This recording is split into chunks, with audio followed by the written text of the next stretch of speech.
Buon pomeriggio a tutti e a tutti. Ci stiamo a grandi passi avvicinando alla conclusione di questo percorso CLIP 2022-2023. Oggi, con la solita introduzione del professor Boscati, siamo in diretta da Cassino, ma come sempre ci muoviamo fra vari atenei italiani. Alessandro, grazie per l'introduzione. Grazie, buon pomeriggio a tutte e a tutti. Questo pomeriggio, come ha già indicato la collega Zilli, siamo dall'Università di Cassino, col coordinamento del dottore Antonio Ricci, ma con gli interventi della professoressa Alessi e del professore Gargiulo di Università di Brescia e Magna Grecia, per affrontare un tema fondamentale e centrale, cioè il tema del danno alla professionalità del dipendente pubblico, nella prospettiva sostanziale e processuale. Un tema di grandissimo, lo dico perché ne sono veramente convinto, di grandissimo interesse, sia sul piano sostanziale, sia sul piano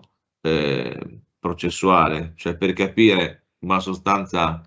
quando c'è il danno, come si configura il danno, quali sono le fattispecie di danno, in un parallelismo anche significativo tra pubblico e privato, ma altrettanto importante l'aspetto processuale. Processuale, il tema della prova, dove anche qui insomma, si innestano moltissimi piani. Io, come sempre, sono molto curioso di ascoltare per imparare, come sempre, e quindi non mi resta che cedere al dottore Riccio la parola per la introduzione e poi passare perché poi lui passa, no? Alla professoressa Alessi che tratterà dei profili sostanziali e il professore Gargiulo di quelli processuali. Ecco, grazie innanzitutto a tutti e tre per essere intervenuti, come direbbe Maria De Filippi, per aver accettato l'invito, la De Filippi e la Zilli ovviamente, e niente, cedo immediatamente la parola al dottore Riccio, ringraziando lui e tutti i colleghi nuovamente per essere intervenuti. Allora, buongiorno a tutti. Intanto vorrei anch'io ringraziare davvero molto sia la professoressa Alessi che il professor Gargiulo per aver accettato l'invito a essere relatori oggi rispettivamente sui profili sostanziali e processuali del danno alla professionalità del dipendente pubblico, tema che per molteplici ragioni risulta particolarmente problematico. Ringrazio inoltre naturalmente anche i responsabili scientifici dei CLIP, delle conversazioni di lavoro e impiego pubblico, il professor Boscati e la professoressa Zilli, per soprattutto la scelta di dedicare a questo secondo ciclo il tema di dedicare, diciamo, il secondo ciclo CLIP al tema della professionalità. Per quanto riguarda la mia introduzione, anche a beneficio, diciamo, degli studenti che ci seguono, mi limiterò soltanto a delineare sinteticamente il quadro, in parte già presente nei seminari di approfondimento, diciamo, che hanno riguardato i singoli aspetti e che ci hanno preceduto, quadro all'interno del quale si svolgeranno le riflessioni di oggi. Questo quadro a volte, per essere sintetico, utilizzerò qualche eccesso di semplificazione del quale, diciamo, mi scuso in anticipo. Tra l'altro, d'altronde, la già programmata pubblicazione degli atti mi consentirà in qualche modo di recuperare. In particolare mi soffermerò con qualche cenno sulla relazione tra ius variandi, principalmente sul piano orizzontale, e danno alla professionalità. Dicevo intanto della meritoria scelta della professionalità quale tema, perché ritengo che, nonostante la centralità della professionalità quale elemento giuridico nel contratto di lavoro, ad essa e alla sua tutela siamo soliti assegnare, principalmente all'interno dei nostri corsi universitari, poco spazio di riflessione. Nelle nostre lezioni, quasi sempre, il tema sono le mansioni e la disciplina dettata per l'esercizio dello ius variandi. E la professionalità entra in gioco esclusivamente, in maniera più o meno rilevante a seconda della configurazione della disciplina, entra in gioco nel discorso intorno alla nozione di equivalenza, soprattutto da intendersi come equivalenza professionale o meno a seconda delle interpretazioni da offrire alle formulazioni utilizzate di volta in volta dal legislatore a seconda del settore pubblico o privato. Così si finisce per correre il rischio, secondo me, di spendere più parole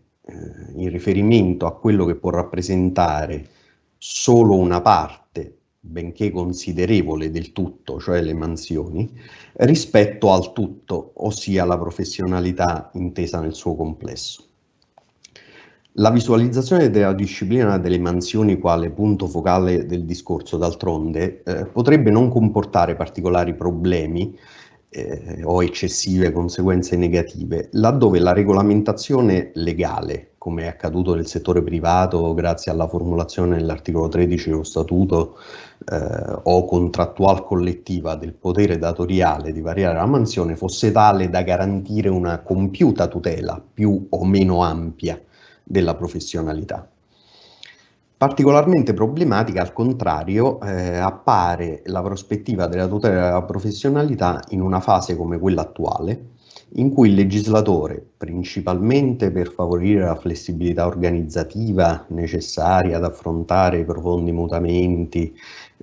che attraversa il mondo del lavoro per il settore privato, o in ragione delle peculiarità della PA datrice di lavoro, buon andamento e efficienza, ha approntato una disciplina delle mansioni che, stando almeno alle ricostruzioni dottrinarie e soprattutto giurisprudenziali maggioritarie, prima per il settore pubblico e a partire dal 2015 anche per quello privato, richiama l'intero livello o l'area di inquadramento del contratto collettivo per individuare l'insieme delle mansioni alle quali il lavoratore può essere liberamente adibito. In presenza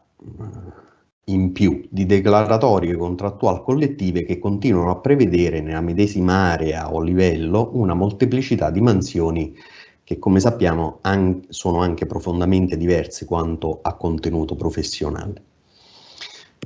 In realtà vale la pena di ricordare, soprattutto per chi non ha avuto occasione di seguire il seminario dedicato e limitandoci soltanto alla vicenda del pubblico impiego, che con riferimento all'articolo 52 del testo unico del decreto legislativo 165, così come modificato nel 2009 dal decreto legislativo 150, sono emerse in dottrina posizioni dubbie circa questa conclusione. Ricordo a me stesso infatti che a partire dal 2009 il lavoratore pubblico può essere adibito, oltre che alle mansioni per le quali è stato assunto, anche alle mansioni equivalenti nell'ambito dell'area di inquadramento, in luogo delle mansioni considerate equivalenti nell'ambito della classificazione professionale prevista dai contratti collettivi, così come recitava, diciamo, la precedente versione della norma. Il venir meno dell'esplicito richiamo alla contrattazione collettiva ha posto un evidente e legittimo interrogativo circa il permanere della competenza esclusiva delle parti sociali, anche a seguito dell'ultimo intervento riformatore, e ha indotto a chiedersi se il legislatore abbia voluto al contrario rimettere la vicenda dell'equivalenza nelle mani del giudice, rinnegando il passato, dunque abbia introdotto nella disciplina del lavoro pubblico una nozione legale di equivalenza. In sostanza, secondo questa ricostruzione, si sostiene che il nuovo testo non consentirebbe più di trarre dalla norma la devoluzione totale e esclusiva della disciplina dell'equivalenza all'autonomia collettiva, e lo stesso dato letterale della disposizione farebbe invece propendere per una lettura limitativa, nel senso che sono esigibili tra le mansioni previste nella stessa area solo ed esclusivamente quelle ritenute dal giudice e non più dal contratto collettivo equivalenti. Quindi, secondo questa tesi, il legislatore avrebbe optato per una nozione legale di equivalenza e delimitato esclusivamente l'ambito entro il quale deve essere valutata l'equivalenza, ossia l'area, rimettendo poi in concreto la valutazione nelle mani del giudice, in maniera evidentemente non dissimile da quanto avveniva nel settore privato prima della riforma apportata all'articolo 2103 dal decreto legislativo 81-2015. Al contrario, altra parte della dottrina ritiene che il riferimento dell'articolo 52 all'equivalenza determini che le mansioni legittimamente esigibili dal datore di lavoro pubblico siano tutte quelle collocate in ognuna delle aree previste dal contratto collettivo, in quanto sarebbero equivalenti per definizione. Il che renderebbe quindi irrilevante l'indagine giudiziale circa la concreta professionalità posseduta dal lavoratore in caso di contestazioni riguardanti la variazione delle mansioni. Tale ultima posizione sembra essere stata ampiamente accolta dalla giurisprudenza, sia di merito che di legittimità. Una nozione formale di equivalenza, dunque, che demanda alla contrattazione collettiva la concretizzazione della tutela della professionalità. Se non che, dato lo scarso attivismo noto, per essere eufemistici, delle parti sociali sul punto, ancora oggi le classificazioni del personale contenute tanto nei contratti collettivi nazionali che in quelli di comparto, salvo rarissime eccezioni e recentissime, penso al contratto collettivo metalmeccanici, che in quelli ci restituiscono, dicevo, aree e livelli di inquadramento contenenti un insieme di attività anche profondamente diverse tra loro quanto a bagaglio professionale utile a loro o necessario al loro svolgimento. Di talché, stando a questa sintetica schematizzazione del panorama attuale del tema, così come accolto nelle ricostruzioni più diffuse, dovrebbe concludersi che la professionalità del lavoratore corre il rischio di trovare scarsa tutela sul piano pratico e giudiziale, tanto che al giudice, in mancanza di un inadempimento riguardante la disciplina delle mansioni, sarebbe preclusa ogni possibilità di indagine circa l'eventuale danno derivante da un effettivo depauperamento della professionalità, a sua volta conseguente alla addizione del lavoratore a mansioni diverse. Fatte salve le uniche ipotesi, forse ci ritorneranno i professori Alessi e Gargiulo dopo, lo svuotamento di mansioni o la loro sensibile riduzione. In realtà a me pare che questa conclusione, che può apparire difficilmente contestabile se osservata dalla prospettiva della disciplina delle mansioni, potrebbe essere messa in discussione proprio se guardata nella prospettiva della professionalità, piuttosto appunto che in quella delle mansioni, e in particolare nella prospettiva del danno alla professionalità. Infatti, proprio scorrendo le pronunce del giudice di legittimità, in particolare sul danno alla professionalità, che si riesce a apprezzare con maggior forza il valore della professionalità stessa. A più riprese si sottolinea, nel riconoscerne una dimensione patrimoniale, che una offesa alla professionalità non solo viola gli specifici limiti in materia di iusvariandi, ma si traduce nella lesione di un diritto fondamentale del lavoratore avente ad oggetto la libera esplicazione della sua personalità anche nel luogo di lavoro, garantita dagli articoli 1 e 2 della Costituzione. O ancora, anche con una certa ridondanza, che il danno alla professionalità attiene alla lesione di un interesse costituzionalmente protetto dall'articolo 2 della Costituzione, avente ad oggetto il diritto fondamentale alla libera esplicazione della personalità nel luogo di lavoro. Si sottolinea poi come quel complesso di capacità e di attitudini definibile con il termine di professionalità è di certo un bene economicamente valutabile, posto che esso rappresenta uno dei principali parametri per la determinazione del valore di un dipendente sul mercato del lavoro. Ancora, nel riconoscere la configurabilità di un danno anche non patrimoniale, si sottolinea che una lesione della professionalità è potenzialmente idonea a determinare un pregiudizio a beni di natura immateriale, anche ulteriori rispetto alla salute. dichiarando risarcibile il danno non patrimoniale da inadempimento contrattuale che determini, ancora parole della Corte, oltre alla violazione degli obblighi di rilevanza economica, anche la lesione di un diritto inviolabile della persona. Lo stesso giudice di legittimità in più occasioni specifica il rilievo attribuito alla dignità personale del lavoratore, che in riferimento agli articoli 2, 4, 32 della Costituzione costruisce come diritto inviolabile e descrive quale lesione di tale diritto proprio i pregiudizi alla professionalità da dequalificazione che si risolvano nella compromissione delle aspettative di sviluppo della personalità del lavoratore che si svolge nella formazione sociale costituita dall'impresa. Dunque, dal riconoscimento costituzionale della personalità morale e della dignità del lavoratore deriva, sono ancora parole della Suprema Corte, il diritto fondamentale di questi al pieno ed effettivo dispiegamento del suo professionalizzarsi,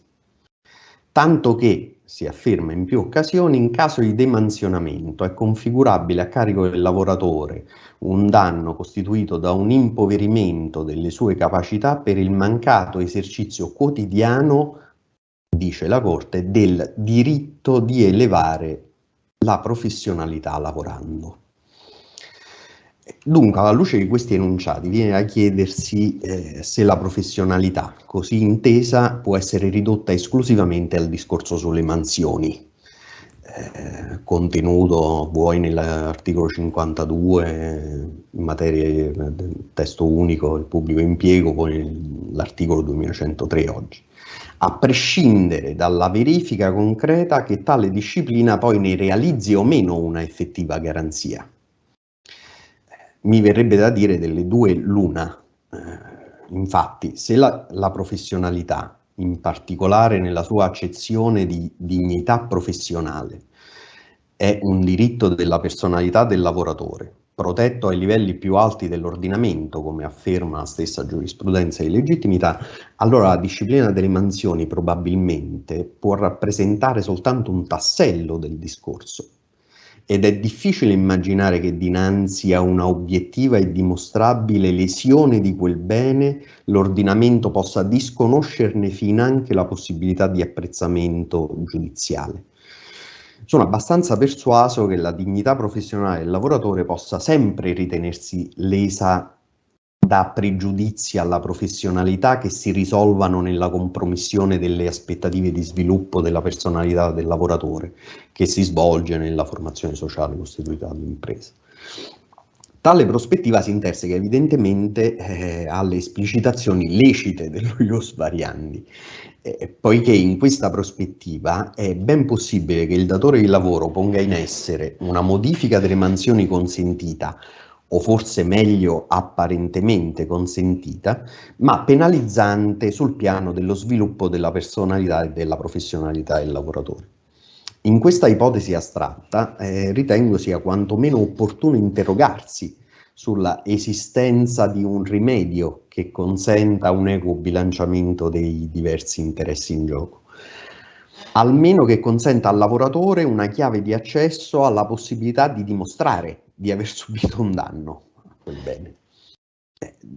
Il potere datoriale, d'altra parte, può essere esercitato, ricordo, solo, sempre a me stesso, nel rispetto dei più generali limiti posti allo stesso dall'ordinamento, rilevando in tal modo il disposto dell'articolo 2087 del Codice Civile, ai sensi del quale deve essere salvaguardata la personalità morale dei prestatori di lavoro, o ancora attraverso il ricorso alle clausole di correttezza e buona fede nell'esecuzione del contratto. Per quanto riguarda la funzione di clausole di correttezza e buona fede, ai fini di controllo della legittimità di esercizio dei poteri datoriali, mi limito soltanto a sottolineare che ho avuto modo di argomentare ampiamente in una monografia dedicata al potere di scelta. Non mi convince la ricostruzione maggioritaria, anche giurisprudenziale, secondo la quale nei rapporti di lavoro l'utilizzo delle clausole sarebbe limitato ai soli casi in cui siano previsti ulteriori e specifici limiti. Anzi, ritengo che quanto più il limite previsto sia specifico, tanto più si affievolisca l'utilità delle clausole generali, le quali al contrario, a mio avviso, sono destinate a espandere il campo di applicazione proprio in assenza di limiti specificamente imposti. In altri termini, la dignità professionale è intesa come l'insieme delle caratteristiche deontologiche, delle competenze che definiscono l'attività esercitata, servendo a identificare il lavoratore come appartenente a un dato gruppo nell'ambiente lavorativo e quindi in quanto categoria inglobata nel concetto più ampio di dignità, rientra tra i diritti, o può rientrare tra i diritti costituzionalmente protetti, veicolati nel contratto di lavoro, per di più dal dovere di protezione di cui all'articolo 2087. Seguendo questa strada, e qui evoco alcune suggestioni tratte da considerazioni di Marina Brollo scritte a seguito della riforma, diciamo, nel settore privato, ma che credo siano utilizzabili anche in questo caso. I nodi risolti e le criticità dei raggruppamenti anacronistici delle mansioni della contrattazione collettiva si potrebbero bilanciare con la tipica tecnica, no, il bilanciamento di contrapposti interessi in gioco, per tentare di offrire una tutela alla professionalità della persona che lavora. Quindi nel perimetro, diciamo, particolarmente largo della mobilità orizzontale, a presidio del lavoratore, oltre all'azione di controllo correlata alla salvaguardia della personalità morale del lavoratore di cui all'articolo 2087, sono evocabili i classici strumenti civilistici volti a temperare l'abuso dei poteri datoriali, e in questo caso dello ius variandi, il motivo illecito determinante, il motivo discriminatorio, la frode alla legge, le valvole di garanzia offerte dalle clausole generali, almeno per garantire, come dire, un nucleo minimo, la individuazione di un nucleo minimo di omogeneità e affinità tra mansioni vecchie e nuove. Tra l'altro proprio queste ultime, lette in correlazione all'articolo 2094, potrebbero anche veicolare un ulteriore limite implicito allo ius variandi, cioè quello riferito alla capacità-incapacità tecnica del lavoratore in base al suo bagaglio professionale di svolgere una determinata mansione.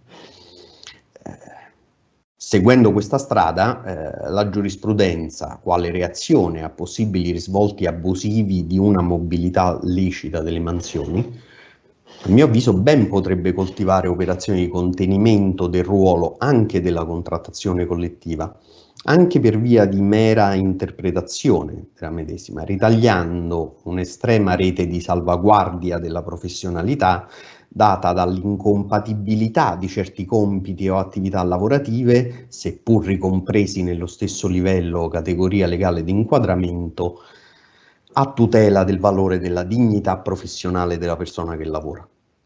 In altri termini, ben potrebbe emergere un'interpretazione per cui l'appartenenza al medesimo livello o area di inquadramento costituisce una sorta di confine immalicabile verso l'esterno, oltre il quale non può esserci mobilità orizzontale, ma ulteriormente limitabile verso l'interno, poiché entro di esso potrebbe non esserci possibilità di mobilità orizzontale se viene frustrata la stessa ratio di protezione della professionalità, nel caso in cui le nuove mansioni non corrispondano alla specifica competenza tecnica del lavoratore. Ora, per concludere, vorrei soltanto sottolineare, in ragione delle cose che ho detto, che sono fermamente convinto che la certezza del diritto sia un valore cui tendere e non mi ritengo un nostalgico dell'incertezza. Allo stesso tempo, tuttavia, non mi convince una soluzione per cui sull'altare della certezza e del buon andamento alla fine viene sacrificato del tutto il bene della dignità professionale del lavoratore. Vi ringrazio e con molto piacere passo la parola alla professoressa Alessi. Bene, intanto grazie mille per l'invito di oggi su un tema che insomma mi è molto caro e mi fa molto piacere anche che sia stato dedicato un intero ciclo di lezioni al tema della professionalità che, come diceva giustamente il dottor Riccio, la cui introduzione ho molto apprezzato anche nella parte finale in cui mi ritrovo per molti profili, è un tema che per l'appunto non sempre viene affrontato in tutte le sue sfaccettature, mentre per l'appunto riserva, come dire, tutta una serie di snodi, prevede insomma tutta una serie di snodi problematici di non poco conto che attengono alla stessa struttura, insomma, del contratto di lavoro, direi anche, come ho detto più volte, allo stesso oggetto del contratto di lavoro che appunto nella mia ricostruzione è rappresentato proprio dalla professionalità del lavoratore. Ma non vi infliggerò una lezione su questo, ma cercherò di attenermi, anche se per l'appunto il punto di partenza è questo, al tema che mi è stato assegnato, che è un tema come vedete abbastanza circoscritto, perché riguarda uno dei profili per l'appunto come dire, uno dei profili della professionalità, in particolare le ipotesi in cui si può ravvisare una lesione, quindi un danno alla professionalità del lavoratore. E devo dire che l'angolo visuale del lavoro pubblico offre, secondo me, alcuni spunti di riflessione ulteriori, alcuni dei quali appunto sono già emersi nella presentazione che ha fatto il dottor Riccio di questo seminario. Allora, partiamo dall'inizio, se riesco, scusate, a far scorrere le slide. Il punto di partenza è per l'appunto l'articolo 52 del testo unico sul pubblico impiego, no? Non ve lo rileggo, lo vedete nella slide. Ciò che conta è segnalare alcuni profili interessanti. Anzitutto il diritto a essere adibito alle mansioni per le quali il lavoratore è stato assunto, oppure alle mansioni equivalenti nell'ambito dell'area di inquadramento. E qui vedremo qual è stata l'interpretazione della giurisprudenza di questo profilo, di cui ha già accennato comunque anche il dottor Riccio. E poi la precisazione secondo cui l'esercizio di fatto di mansioni non corrispondenti alla qualifica di appartenenza non ha effetto ai fini dell'inquadramento del lavoratore o dell'assegnazione di incarichi di direzione. E anche qui vedremo come la giurisprudenza ha cercato di interpretare questi aspetti. Ora, il paragone deve essere fatto, il confronto deve essere fatto con la disciplina del settore privato, naturalmente, perché presenta alcune marcate differenze. Anzitutto, il divieto sanzionato di nullità di addizione a mansioni inferiori, che si ricava anche per il lavoro pubblico e poi vedremo in che termini. La promozione automatica, questa sì, questa è forse la differenza più rilevante tra il pubblico e il privato, nel caso in cui il lavoratore, appunto nel settore, il lavoratore dipendente da un datore di lavoro privato, svolga continuativamente mansioni superiori per un periodo che il nuovo testo dell'articolo 2103 ha fissato in 6 mesi, per l'appunto continuativi. E poi l'altra novità che pure non troviamo nella norma del testo unico è la previsione di un particolare, di un inedito diritto alla formazione per ogni ipotesi in cui al lavoratore appunto del settore privato venga richiesto di modificare le mansioni. Allora, vediamo, cominciamo appunto ad addentrarci un po' di più nel tema della professionalità e del lavoro pubblico. Allora, in sintesi, ma poi ci torno nel corso della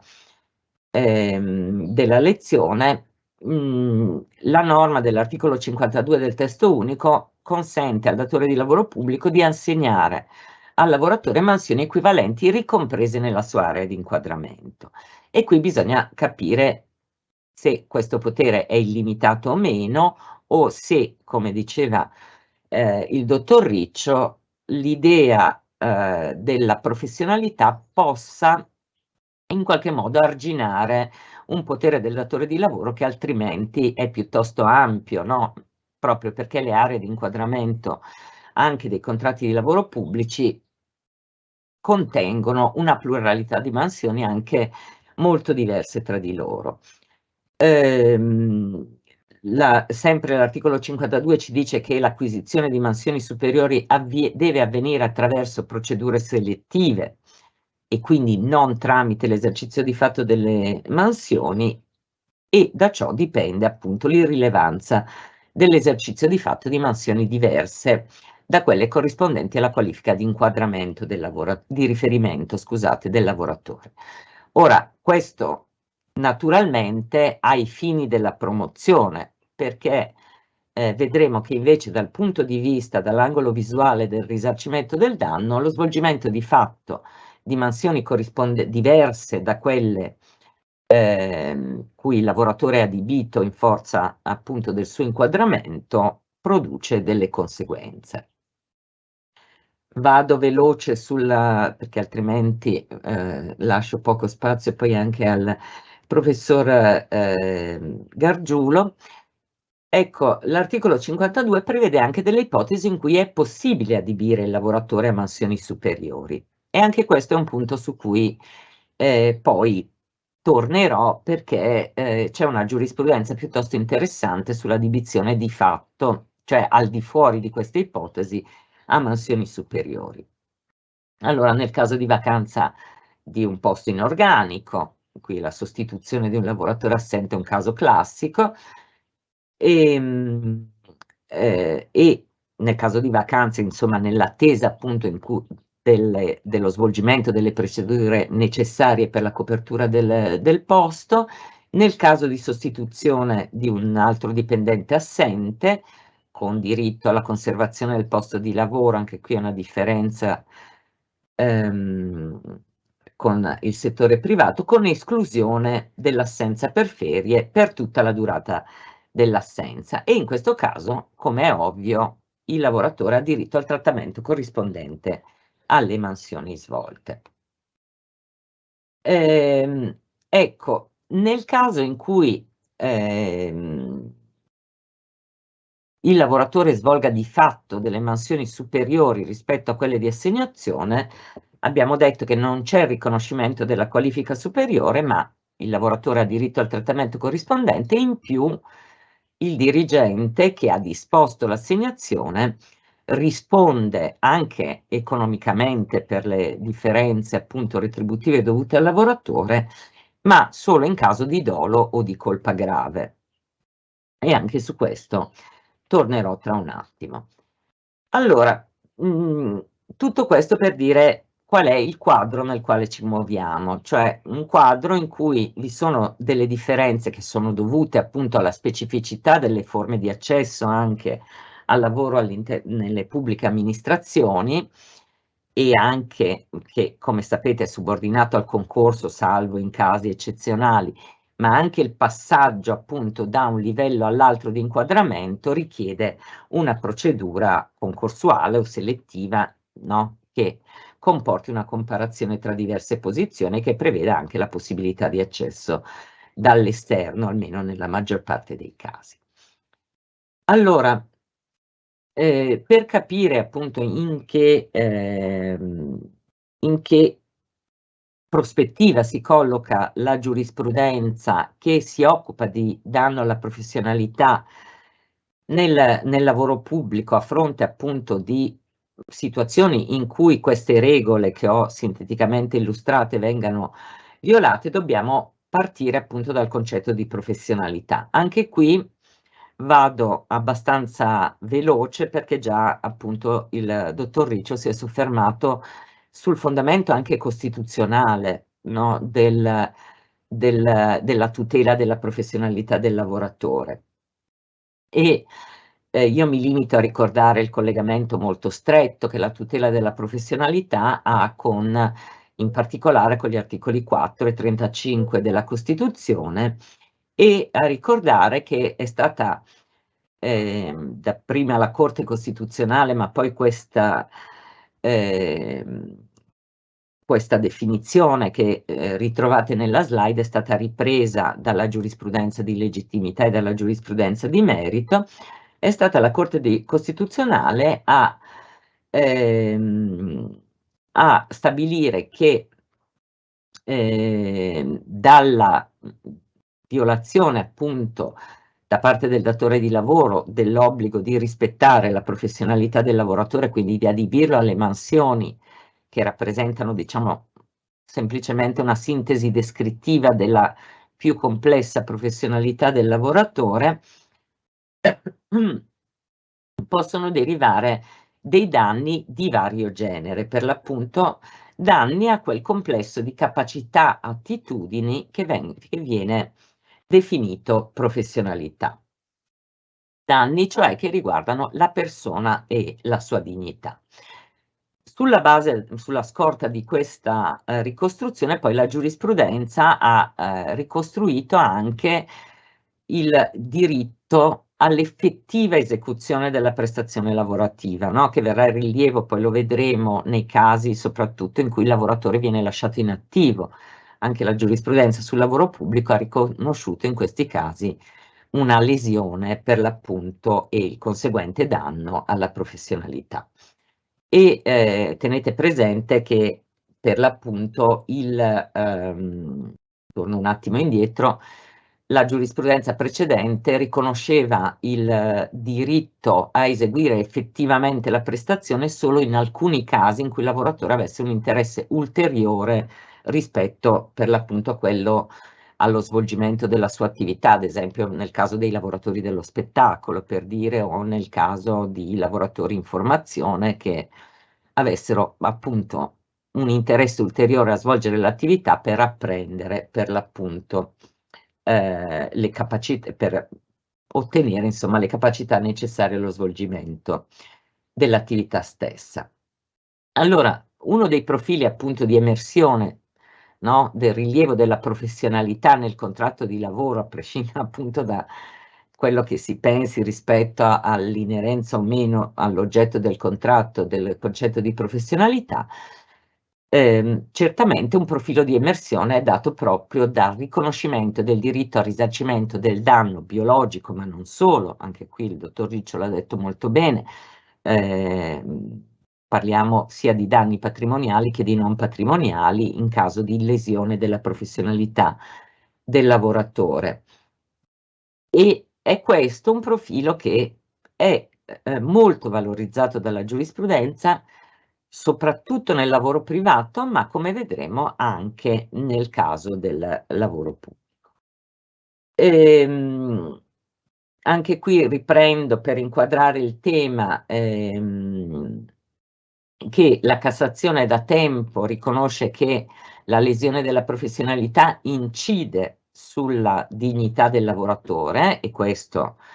attraverso una lettura combinata delle norme degli articoli 2, 4 e 32 della Costituzione, e per l'appunto la Cassazione segnala più volte che c'è una compromissione di un diritto inviolabile appunto della persona nel caso in cui vi sia una riqualificazione che quindi incide sulla professionalità e che si risolve nella compromissione delle aspettative di sviluppo professionale e di sviluppo, cioè della professionalità del lavoratore nella formazione sociale che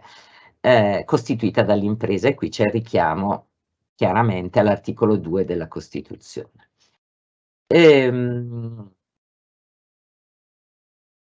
Da questo punto di vista anche la dottrina non solo io, ma insomma anche molti altri autori hanno sottolineato come la professionalità è una manifestazione della dignità della persona, inverata per l'appunto nel rapporto di lavoro. Questo lo diceva già Mario Napoli, mi piace ricordarlo, molto tempo fa. E si può anche, sulla base di questo, come abbiamo detto, e in effetti la giurisprudenza l'ha riconosciuto, riconoscere il diritto allo svolgimento effettivo della personalità, il diritto allo svolgimento effettivo delle prestazioni. Arrivo rapidamente, perché non voglio poi togliere spazio anche al professor Gargiulo, al tema che ci riguarda oggi. Allora, noi sappiamo che nel lavoro pubblico, così come nel lavoro privato, il datore di lavoro dispone del cosiddetto ius variandi, cioè del potere di modificare le mansioni. Ora, si tratta di capire per l'appunto quali sono i limiti entro i quali le mansioni possono essere modificate e quando una modifica per l'appunto operata al di fuori di questi limiti o anche all'interno, se accogliamo quell'idea per cui in realtà anche lo spostamento verso mansioni equivalenti debba comunque tener conto della professionalità del lavoratore, quando cioè dalla violazione di questi limiti derivi un danno alla professionalità del lavoratore, quando questo danno sia risarcibile. Allora, abbiamo detto, anche qui non mi soffermo più di tanto perché è già stato accennato nell'introduzione, il testo vigente dell'articolo 52 ha fatto nuovamente dibattere sulla questione se il criterio dell'equivalenza che l'articolo 2103 ha abbandonato, no, nel lavoro privato in favore appunto del riferimento all'inquadramento stabilito dai contratti collettivi, se invece qui questo riferimento alle mansioni equivalenti valga a, come dire, attribuire al giudice il potere di sindacare, come dire, l'equivalenza delle mansioni pur a parità di inquadramento e quindi nell'ambito di un esercizio del potere del datore di lavoro per l'appunto che si muove sul piano orizzontale ai fini appunto della tutela della professionalità del lavoratore. Qui devo dire che parte della dottrina ha, come dire, provato a sostenere questa posizione, sulla quale francamente io mi sento abbastanza in linea, ma la giurisprudenza, altra parte della dottrina, invece ha ritenuto che pur dopo appunto la modifica dell'articolo 52 del testo unico sul pubblico impiego, in realtà il riferimento sia pur sempre alla classificazione stabilita dai contratti collettivi del pubblico, no? E quindi lo ius variandi è legittimamente esercitato se il datore di lavoro richiede per l'appunto al lavoratore lo svolgimento di una delle mansioni ricomprese per l'appunto nella classificazione professionale. Ecco, io ritengo, in realtà qui c'è stata un po' un'osmosi,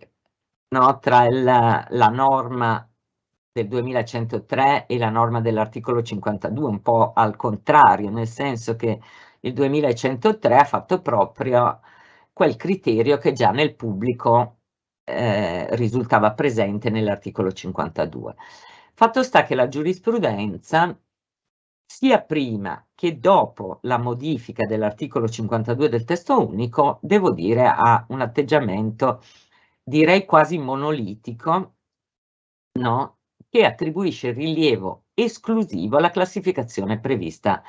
dai contratti collettivi. Qui ho richiamato le sezioni unite del 2008, ma c'è una giurisprudenza di legittimità, come dicevo, assolutamente, come dire, univoca, col che per l'appunto lo spostamento, no, del lavoratore all'interno dello stesso livello di inquadramento è di per sé legittimo, anche qualora sia richiesta, come dire, una professionalità anche, insomma, molto diversa da quella acquisita dal lavoratore nella fase pregressa del rapporto, proprio perché per l'appunto la classificazione dei contratti collettivi è sovrana in questa materia. Quindi in realtà devo dire, ho trovato anche, come dire, poca giurisprudenza di merito, poi magari mi potrà integrare questi aspetti più il professor Gargiulo per capire se in qualche caso è stato, come dire, rinvenuto un danno risarcibile, ma poiché la retribuzione resta invariata all'interno dello stesso livello di inquadramento, è difficile anche che la giurisprudenza, come dire, riconosca che anche una modifica che vada a incidere in maniera molto forte sulla professionalità possa in qualche misura essere ristorata, a meno che andare a incidere appunto sui danni patrimoniali e non patrimoniali da lesione della professionalità. Qualche cosa ho trovato invece in relazione all'attribuzione delle posizioni organizzative. Voi sapete che pur all'interno dello stesso livello di inquadramento, al lavoratore possono essere attribuite, e si tratta di una facoltà appunto del datore di lavoro pubblico, posizioni organizzative che comportino una certa responsabilità ulteriore rispetto a quella ordinaria, tra virgolette, da svolgimento delle mansioni, e che per le quali è erogata anche una retribuzione aggiuntiva. E devo dire che in questo caso vengono utilizzati talvolta quei principi di correttezza e di buona fede, ma qui più per, come dire, la attribuzione appunto dell'incarico di posizione organizzativa, no, più che per vagliare la legittimità dell'attribuzione dell'incarico in sé. Allora,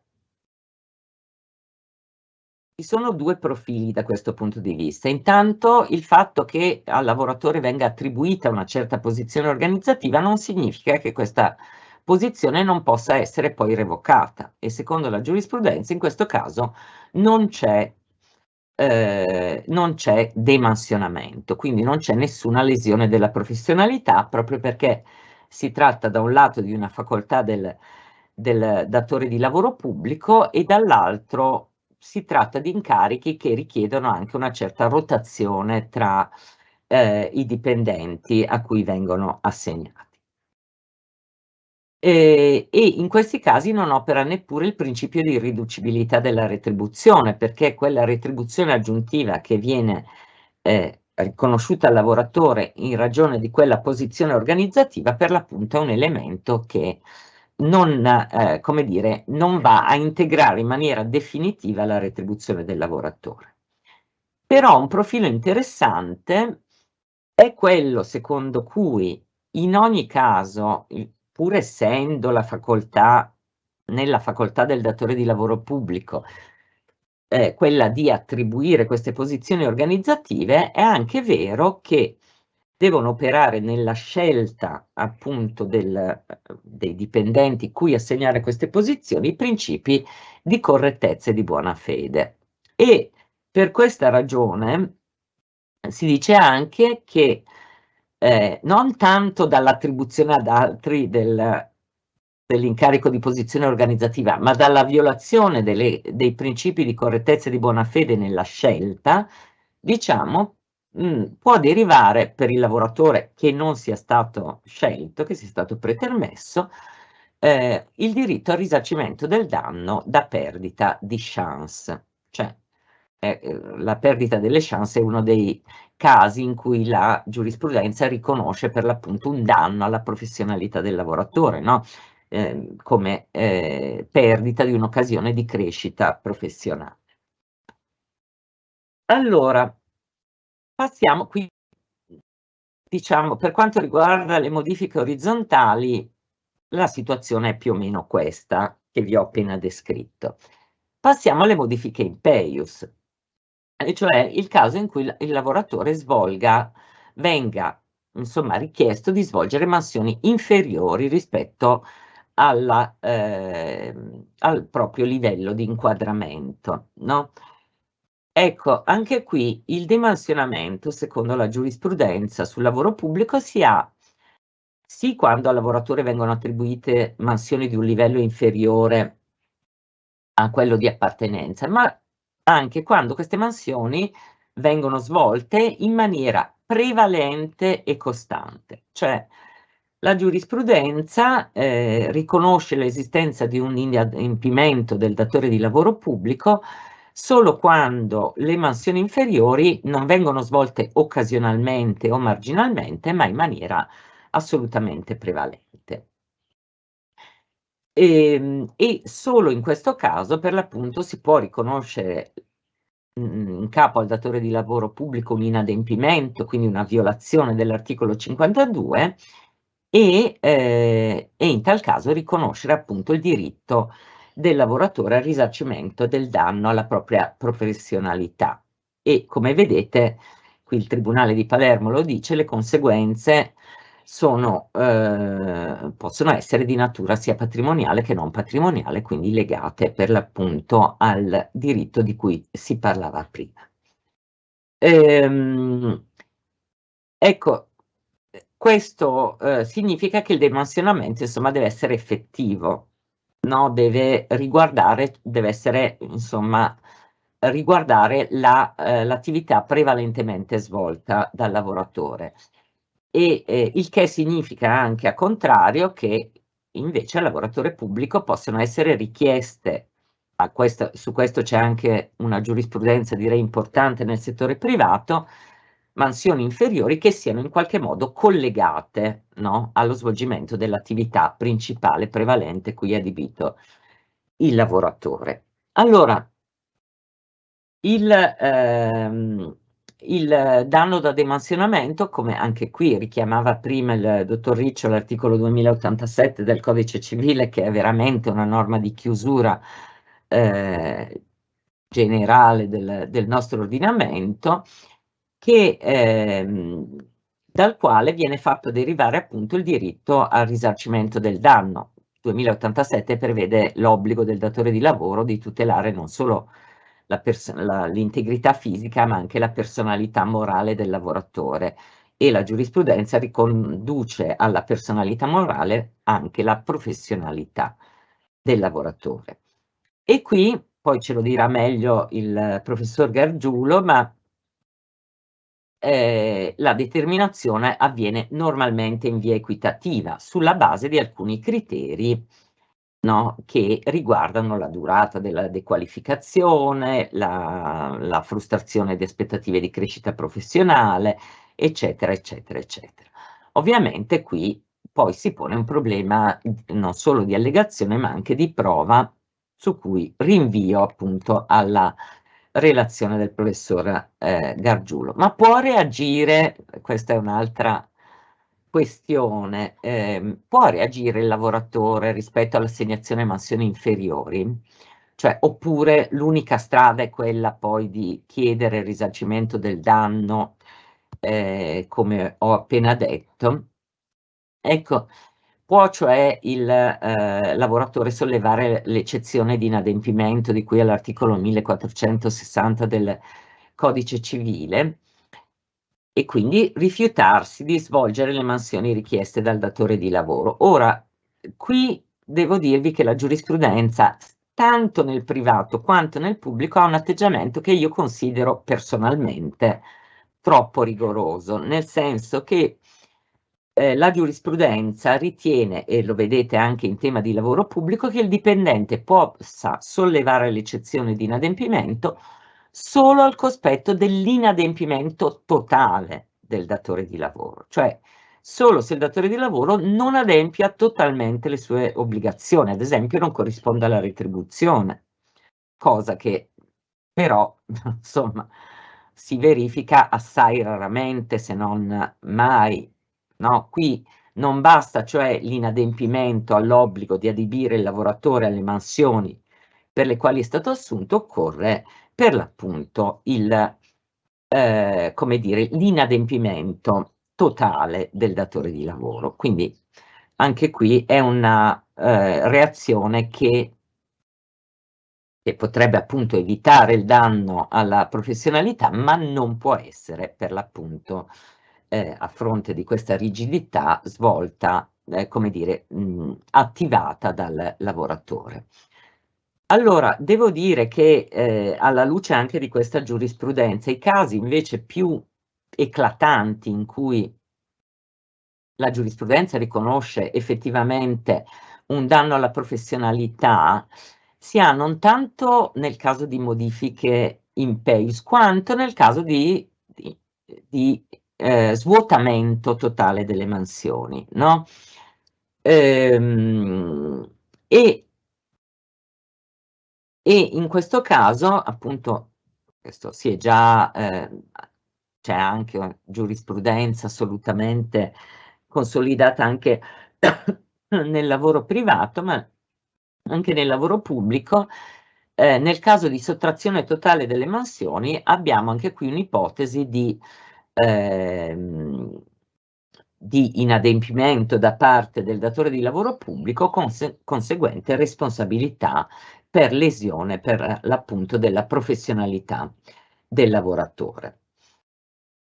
Poi aggiungo qualcosa sulla figura del mobbing, che pure nel pubblico impiego è assolutamente e è spesso collegata per l'appunto sia all'attribuzione di mansioni inferiori sia allo svuotamento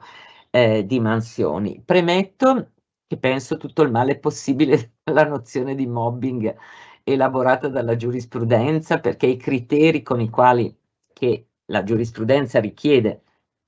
per la verifica della sussistenza del mobbing sono abbastanza rigidi. Vi dico anche che in realtà fattispecie come queste potrebbero ben più agevolmente ricadere in oltre che appunto nelle ipotesi di mansionamento e quant'altro, ma anche nella figura delle molestie. Abbiamo appena recepito la convenzione dell'Organizzazione Internazionale del Lavoro sul punto, che adotta una nozione molto ampia in cui possono rientrare anche tutti i comportamenti che in realtà oggi la giurisprudenza qualifica come mobbing. In realtà non esiste una fattispecie mobbing, è una figura di creazione giurisprudenziale sulla scorta appunto degli studi di psicologi del lavoro come Lehmann e Ege, e qui non mi soffermo. Perché dico che ne penso male? Perché in realtà in questo caso per arrivare alla determinazione del danno alla professionalità bisogna dimostrare, e anche qui dirà qualcosa il professor Gargiulo, intanto che vi sia una reiterazione di comportamenti pregiudizievoli e soprattutto l'intento persecutorio nei confronti della vittima, che è una delle cose più difficili per l'appunto da provare in giudizio.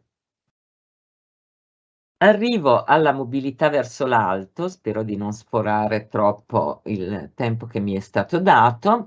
Abbiamo detto prima che questo è uno degli aspetti in cui si registrano le maggiori differenze, no, rispetto al lavoro privato. L'assegnazione a mansioni superiori è consentita solo in casi eccezionali e lo svolgimento di mansioni superiori anche nel caso in cui l'assegnazione sia illegittima, cioè avvenuta al di fuori da quelle ipotesi, non comporta mai la promozione automatica e questo appunto perché altrimenti questa cosa contrasterebbe con il principio dell'accesso tramite concorso, cui accennavo prima. Allora, quali sono le conseguenze? Intanto il diritto alla retribuzione superiore, purché le mansioni superiori, anche qui ritorna il criterio della prevalenza qualitativa, quantitativa e temporale, cioè una attribuzione di mansioni superiori circoscritta nel tempo e comunque, come dire, accessoria rispetto alla prestazione principale fornita erogata dal lavoratore non, come dire, non comporta il riconoscimento della superiore retribuzione. Non è subordinata il riconoscimento della retribuzione superiore alla legittimità della assegnazione in forza del principio che si applica ovviamente anche al lavoro pubblico di proporzionalità della retribuzione di cui all'articolo 36. E qui dico, però voglio dire, è vero che questo orientamento della giurisprudenza, come dire, è conforme al principio di proporzionalità della retribuzione, ma ammettere comunque la retribuzione superiore anche in caso di assegnazione illegittima rischierebbe per l'appunto di superare un po' quei rigidi limiti imposti dalla legge.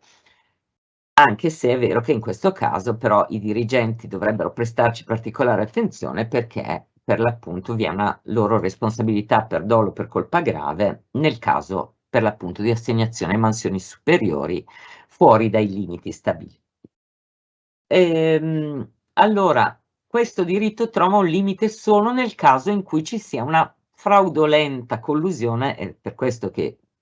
richiamavo questo aspetto prima, tra il dipendente e il dirigente, no? Quindi il dirigente che si accorda col dipendente, gli assegna mansioni superiori ai fini appunto di fargli ottenere il riconoscimento a una retribuzione superiore. E questa Cassazione, in questo solo caso, esclude anche il diritto al riconoscimento della retribuzione superiore. Una cosa che trovo interessante, e l'accenno solo, perché è collegata a quel che si diceva prima in relazione al diritto alla formazione, e ci tornerò alla fine se ho un minuto, è che secondo la Cassazione lo svolgimento di mansioni superiori rispetto alla qualifica di inquadramento non giustifica una diligenza inferiore a quella ordinaria, no? Perché si deve tener conto nel valutare la diligenza esigibile delle circostanze del caso concreto. Sapete che la diligenza si misura sulla base della natura della prestazione, dell'interesse dell'impresa nel privato e qui la giurisprudenza richiama come dire, requisiti come l'esperienza maturata, la formazione ricevuta dal lavoratore e anche i motivi che hanno determinato l'assegnazione a mansioni superiori. Quindi non potrò dire come lavoratore assegnato a mansioni superiori, non potrò giustificare insomma una diligenza meno diciamo elevata rispetto a quella richiesta dallo svolgimento delle mansioni. Arrivo a un profilo che mi sembra interessante, sempre guardando alle ipotesi in cui la giurisprudenza ha riconosciuto un danno, no, alla professionalità del lavoratore e ha riconosciuto quindi il risarcimento. Allora, il conferimento degli incarichi dirigenziali. Qui c'è il professor Boscati, spero che non mi bacchetti nel caso dica cose non totalmente corrette. Comunque c'è una discrezionalità, come sapete. Allora, il dirigente si caratterizza per la scissione appunto tra l'acquisizione della qualifica di dirigente, che avviene con la stipula del contratto di lavoro, e il conferimento dell'incarico dirigenziale, no? Che dipende appunto da un atto della pubblica amministrazione che è discrezionale ma non troppo. Anche qui ritornano in considerazione, almeno nell'ottica della giurisprudenza, i principi di buona fede, di correttezza e anche di buon andamento della pubblica amministrazione che sono stati richiamati in precedenza. Ora, secondo la giurisprudenza, anche la scelta sull'attribuzione degli incarichi dirigenziali deve soggiacere a questi principi. e se non lo fa è configurabile un inadempimento contrattuale. Da questo punto di vista il dirigente, per questo ne ho parlato, perché è uno dei casi appunto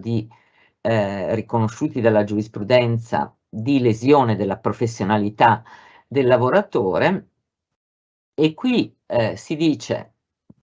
poiché non esiste un diritto del dirigente, no, a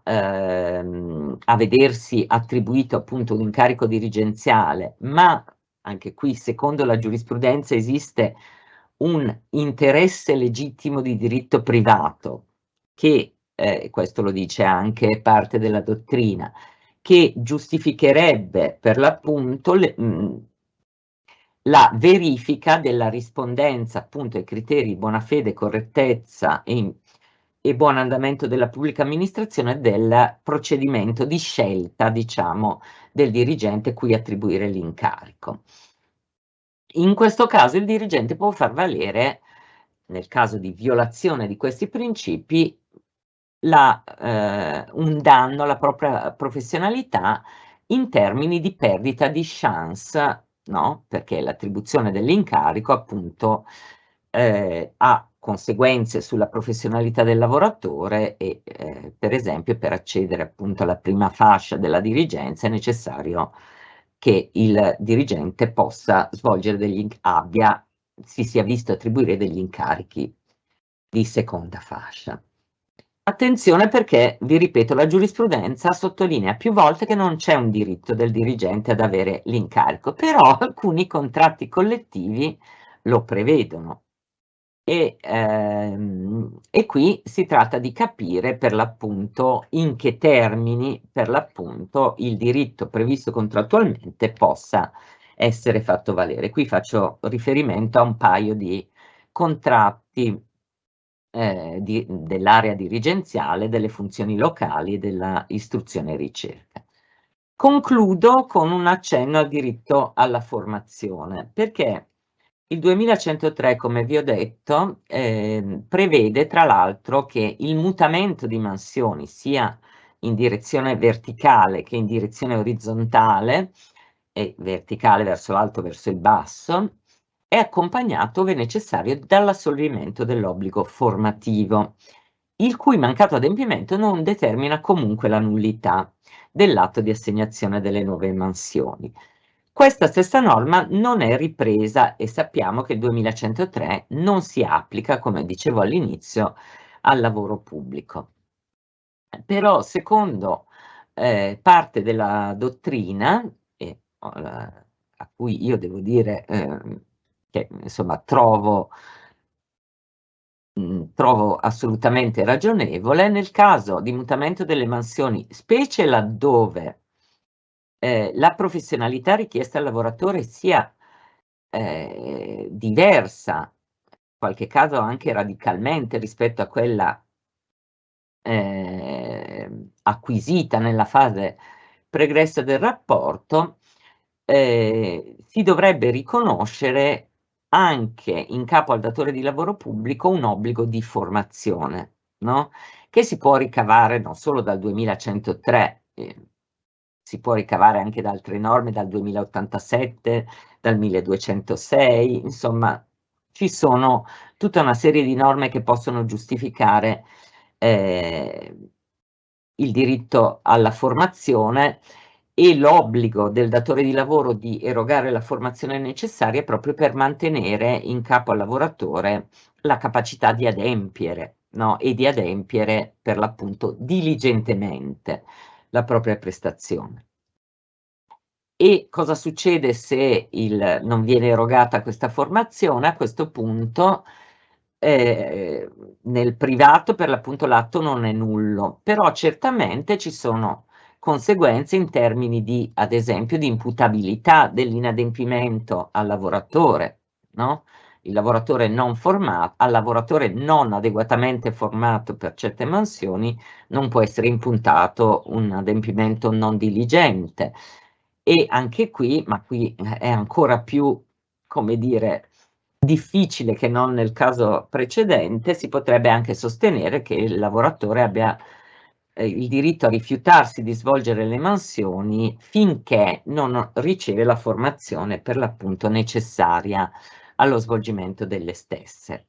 Ma, ripeto, vista quella posizione della giurisprudenza, già solo per il caso di assegnazione di mansioni molto diverse da quelle svolte in precedenza, figuriamoci per l'obbligo di formazione, se non viene richiesto anche qui un totale inadempimento del datore di lavoro. Io ho concluso e mi fermerei qui, spero di non aver parlato troppo, chiudo la presentazione. A questo punto grazie. subentro io a Cristina. Innanzitutto con un ringraziamento agli organizzatori per l'invito, ai colleghi Zilli e Boscati e al collega Riccio per l'invito, anche se virtuale, a Cassino, diciamo a distanza, da remoto. Ma diciamo l'invito è stato maggiormente poi piacevole, accolto da me con piacevolezza, devo dire, perché mi hanno messo a confronto ancora una volta con Cristina Alessi, con la collega, la professoressa Alessi. Sono diversi anni che ci confrontiamo su queste tematiche, molto spesso condividendo le posizioni, per altre invece opportunamente, diciamo, ci differenziamo. Lei poi mi ha richiamato più volte, mi ha rimesso una serie di tematiche, ma l'intero pomeriggio non basterebbe per affrontarle. Allora, proviamo ad entrare nel tema per il quale mi è stato assegnato, come è stato premesso dal professor Boscati, il tema dei profili processuali, quindi sostanzialmente delle ricadute sul processo del danno all'antipensionamento. Per forza di cose dovrò in qualche modo ogni tanto tornare sulla disciplina di diritto sostanziale, quindi sulle ricadute della norma, così come interpretate dalla giurisprudenza, proprio in relazione ai profili processuali. Il tema che mi è stato affidato, per la verità, richiede alcune preliminari opzioni di metodo con riferimento proprio agli istituti che sono posti all'attenzione del giuslavorista. Perché quando si discute di professionalità, di risarcimento, e quando queste nozioni, che sono già di per sé amplissime, vengono applicate ai rapporti di lavoro, alle dipendenze e alle amministrazioni, si confrontano prospettive giuridiche diverse e talora anche prospettive ideologiche, quasi in termini di pregiudizio. Non mi sfugge peraltro che l'adesione all'una o all'altra ricostruzione o opzione interpretativa, se in termini di stretto rigore tecnico possa apparire ineccepibile, in realtà condiziona la stessa azionabilità dell'azione risarcitoria o per converso apre scenari di contenzioso di non facile gestione nell'ambito del processo civile. Detto ciò, una precisazione sarebbe quasi scontata, cioè che il tema del diritto al risarcimento del danno alla professionalità e delle sue ricadute processuali non presenta profili di originalità rispetto alle problematiche che si registrano nel settore del lavoro privato. In realtà devo correggere questa affermazione, non dovrebbe presentare, perché una peculiarità, è stato già anticipato opportunamente da Cristina Alessi, è il fatto che, come preciserò più avanti, vi è nell'ambito del lavoro pubblico e da parte della giurisprudenza nel suo massimo grado, la Suprema Corte di Cassazione, una contrazione del perimetro entro il quale viene riconosciuto l'illecito, che incide evidentemente sulla delimitazione anche del danno conseguentemente risarcibile. Sul punto faccio un breve rinvio e lo riprenderò. Detto ciò, in premessa, per ragioni di tempo, non farò riferimenti dottrinali a riflessioni di cui ho tenuto conto ovviamente in vista di questo intervento, mi concentrerò invece un po' di più sulla giurisprudenza, nella consapevolezza, direi, che in questo campo, come ammoniva Tito Livio, dum Rome consulitur saguntum expugnatur, mentre a Roma si discute as sagunta espugnata, che è quello che un po' sta accadendo, nel senso che noi ci confrontiamo su letture di interpretazioni del 52 degli spazi da riconoscere alla contrattazione collettiva e la giurisprudenza su questo punto dà segnali inequivocabili, fermi, a volte quasi infastiditi. Alcune decisioni ribadiscono, richiamando se stesse, come dire, non insistete su questo punto. Un punto sul quale la giurisprudenza di Cassazione dice chiaramente di non insistere è quello richiamato prima del tipo di rimessione alla contrattazione collettiva operato dall'articolo 52, cioè il concetto di equivalenza formale, ancorato alle previsioni della contrattazione collettiva e quindi indipendente dalla professionalità acquisita dal prestatore, in quanto tale non sindacabile dal giudice. Si tratta, a mio avviso, di un orientamento ermeneutico che, per un verso, per chiarezza e linearità, ha stroncato sul nascere i tentativi di estendere il ruolo del giudice, ma che, diciamo, crea in qualche modo qualche danno in più. Perché? Perché è stato già detto da Cristina Alessi, va bene, seguiamo la Cassazione. Nell'ambito dell'area di inquadramento il giudice non può sindacare se vi sia stata lesione alla professionalità. È discutibile, ma tant'è, ce la facciamo bastare. Ma perché poi quando le mansioni, cioè i compiti assegnati, sono quelli dell'area, per esempio, immediatamente inferiore, ugualmente non viene riconosciuto un danno da demansionamento? Che questo sta accadendo e lo rileverò, lo evidenzierò tra poco. Cioè la giurisprudenza in materia di lavoro pubblico in realtà non solo fissa il confine di equivalenza formale come limite entro il quale, diciamo, il giudice non ha alcuno spazio, ma in realtà è poco propensa a riconoscere un demansionamento, tranne che nelle ipotesi estreme. Addirittura le qualifica come non demansionamento, e questo pure è discutibile, ma chiarirò sul punto la mia posizione tra un secondo. Quindi in qualche maniera siamo condizionati da questo tipo di approccio. È stato richiamato poi anche il tema della disciplina degli incarichi dirigenziali, su questo dirò qualche parola molto telegraficamente, perché è vero che nelle stesse sentenze viene richiamato un concetto di demansionamento, ma secondo me non è tecnicamente corretto, perché la revoca di incarichi dirigenziali o non attribuzione di funzione al soggetto che ne abbia diritto non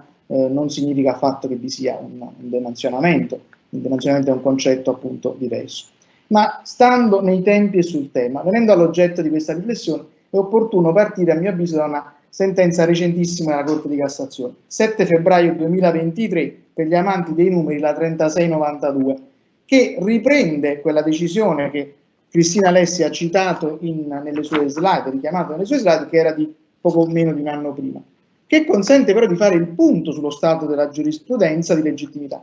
Una decisione che in qualche modo riconosce, attenzione, spazi di manovra sul piano sia dell'allegazione che della prova del danno risarcibile, ma al contempo continua a tenere prudentemente sotto controllo il ricorso alle presunzioni, per esempio. Circa gli elementi allegati a sostegno del danno professionale, in linea con un orientamento sufficientemente consolidato per la verità, la giurisprudenza di legittimità considera utili all'accertamento giudiziale le caratteristiche, mi è stato chiesto proprio di elencarle, caratteristiche dei compiti svolti prima dello ius variandi verso il basso, durata e gravità del demansionamento, ma anche aspetti, direi, di contesto, quali per esempio la rapida obsolescenza delle competenze e delle conoscenze, non solo di quelle di tipo tecnico che sono più proprie del privato, ma per esempio quelle di tipo procedurale. È sufficiente richiamare modifiche normative. Noi all'università le viviamo pressoché quotidianamente. Un dipendente che venga assegnato anche solo per un breve periodo a compiti diversi verrebbe sostanzialmente chiamato fuori, vedrebbe la sua professionalità rapidamente, diciamo, obsoleta. Ma il cuore di quella decisione, come delle altre che l'hanno preceduta, è la fattispecie esaminata. La Corte si pronuncia in presenza di un, virgolette, accertato sostanziale svuotamento di mansioni e di uno svilimento dei compiti assegnati al lavoratore. Questa è l'espressione utilizzata. In realtà sono due situazioni del tutto differenti, perché lo svilimento caratterizza il demansionamento sotto il profilo qualitativo, mentre lo svuotamento rinvia alla concreta privazione di compiti sul piano quantitativo. Quindi qui c'è una sovrapposizione tra due concetti differenti. Tenendo da canto, e per restare al tema assegnato, la qualificazione dell'ambito risarcitorio dei danni alla persona del lavoratore, per esempio connessi alla lesione del patrimonio professionale, ma che eccedono quest'ultimo, per esempio perché investono la salute, vedi il danno biologico, se ho tempo ci farò un accenno, ma quello è per certi versi meno problematico, ovvero profili dell'esistenza del danneggiato, quali la vita di relazione, come in alcune ricostruzioni del cosiddetto danno esistenziale. Secondo me è invece opportuno verificare l'ampiezza degli spazi riconosciuti alla lesione della professionalità del lavoro pubblico e dunque, per il tema che mi ha assegnato, verificare sul piano processuale il percorso, soprattutto con riguardo al tema dell'onere probatorio, che il lavoratore è chiamato a intraprendere per conseguire un risarcimento del danno che assuma di avere subito. Dicevo, a mio avviso pone più di un dubbio l'espunzione dell'ipotesi di sostanziale svuotamento dell'attività lavorativa, questa è l'espressione utilizzata, consistente nella destinazione del dipendente ad altre mansioni, dalla fattispecie generale del demansionamento. C'è infatti un passaggio di troppo. Da un lato si dice che lo svuotamento sostanziale dell'attività lavorativa esula, lo dice la Corte, dalle problematiche attinenti alla verifica dell'equivalenza formale delle mansioni ex articolo 52. E ci può anche stare. Ci può stare nella misura in cui la condotta datoriale supera il tema dei confini tra le aree, seppure limitrofe dell'inquadramento. Dall'altro lato, però, non convince affatto la parte in cui si afferma che in questo caso non si configurerebbe un demansionamento, ma, leggo testualmente, la diversa e più grave figura della sottrazione pressoché integrale delle funzioni da svolgere, vietata anche nell'ambito del pubblico impiego. La situazione di inattività totale sostanzia, infatti, a mio avviso, comunque un demansionamento, identificabile in una deminuzio, fosse pure totale e massiva, dei compiti lavorativi, sicché tra le due vicende si realizza, secondo me, al più un rapporto da genus a species, ma non c'è una differenza sostanziale e qualitativa. In realtà, proprio nelle ipotesi esaminate più frequentemente dai giudici, il comportamento vietato si concretizza nella destinazione del dipendente ad altre mansioni, quindi non nell'inattività totale, bensì nell'affidamento di compiti qualitativamente meno significativi e non rientranti nella qualifica di inquadramento. Questo ha delle ricadute di tutta evidenza sul piano dell'onere della prova, evidentemente. Sicché lascia perplessi l'attività creativa di una figura diversa solo perché è più grave. Le stesse pronunce della Cassazione da almeno 10 anni riconoscono che con siffatte condotte datoriali non solo si viola la previsione normativa a garanzia della professionalità del lavoratore, sia esso il 2103 nel privato che il 52 nel pubblico, ma sono al contempo lesive del diritto al lavoro, è stato detto da Antonio Riccio in premessa, articolo 4, inteso come mezzo di estrinsecazione della personalità del lavoratore, articolo 2 della Costituzione, di cui la professionalità è elemento costitutivo, quindi una mortificazione che si traduce nella lesione del bene immateriale costituito dalla dignità del prestatore. Insomma, a mio avviso c'è una sorta di cortocircuito argomentativo che forse nasconde quella che potremmo definire un'excusatio non petita della giurisprudenza. Quest'ultima, nella sua più autorevole espressione, in effetti, sembra voler riconoscere solo nelle situazioni più gravi, cioè di sostanziale svuotamento del contenuto della prestazione, la possibilità di ricorrere a che cosa? All'agevolazione probatoria consistente nella presunzione. Veniamo a un tema tipicamente processuale. E quindi a seguire a riconoscere la risarcibilità del danno subito dal lavoratore, semmai non in termini economici, ma comunque di rilievo patrimoniale, per esempio attraverso il tema della perdita di chance che può essere oggetto di quantificazione in via equitativa. In buona sostanza, il dipendente completamente demansionato, svuotato del tutto di mansioni, può, con presunzioni, ci ricorda la Corte di Cassazione, provare indirettamente non solo il demansionamento, anzi lo svuotamento, ma il danno, e ottenere un risarcimento che in alcune decisioni viene riconosciuto come danno esistenziale, molto spesso come danno da perdita di chance, quindi di tipo comunque patrimoniale. Facciamo degli esempi: non ho potuto far partecipare a quella determinata professione di carriera, ho perso un incentivo alla produttività, riesco in questi casi anche a quantificarlo in termini precisi, monetari, e quello che un po' accade, è stato richiamato prima, nel caso più che non solo di illegittima assegnazione di incarichi dirigenziali, di revoca anticipata, per esempio, dell'incarico dirigenziale, laddove il dirigente riesce chiaramente a quantificare quanto gli sarebbe mancato in termini di guadagno, così anche per le posizioni organizzative. Sulle posizioni organizzative apro solo una parentesi: la giurisprudenza anche qui, soprattutto quella di merito che se ne è occupata, piuttosto restrittiva, cioè se c'è una revoca illegittima riconosce il risarcimento da perdita di chance nei termini che abbiamo ricordato sia Cristina Alessi che io, cioè la quota di retribuzione persa, diciamo, ti viene garantita. Non viene garantito un ulteriore danno da demansionamento perché la giurisprudenza, ma la stessa norma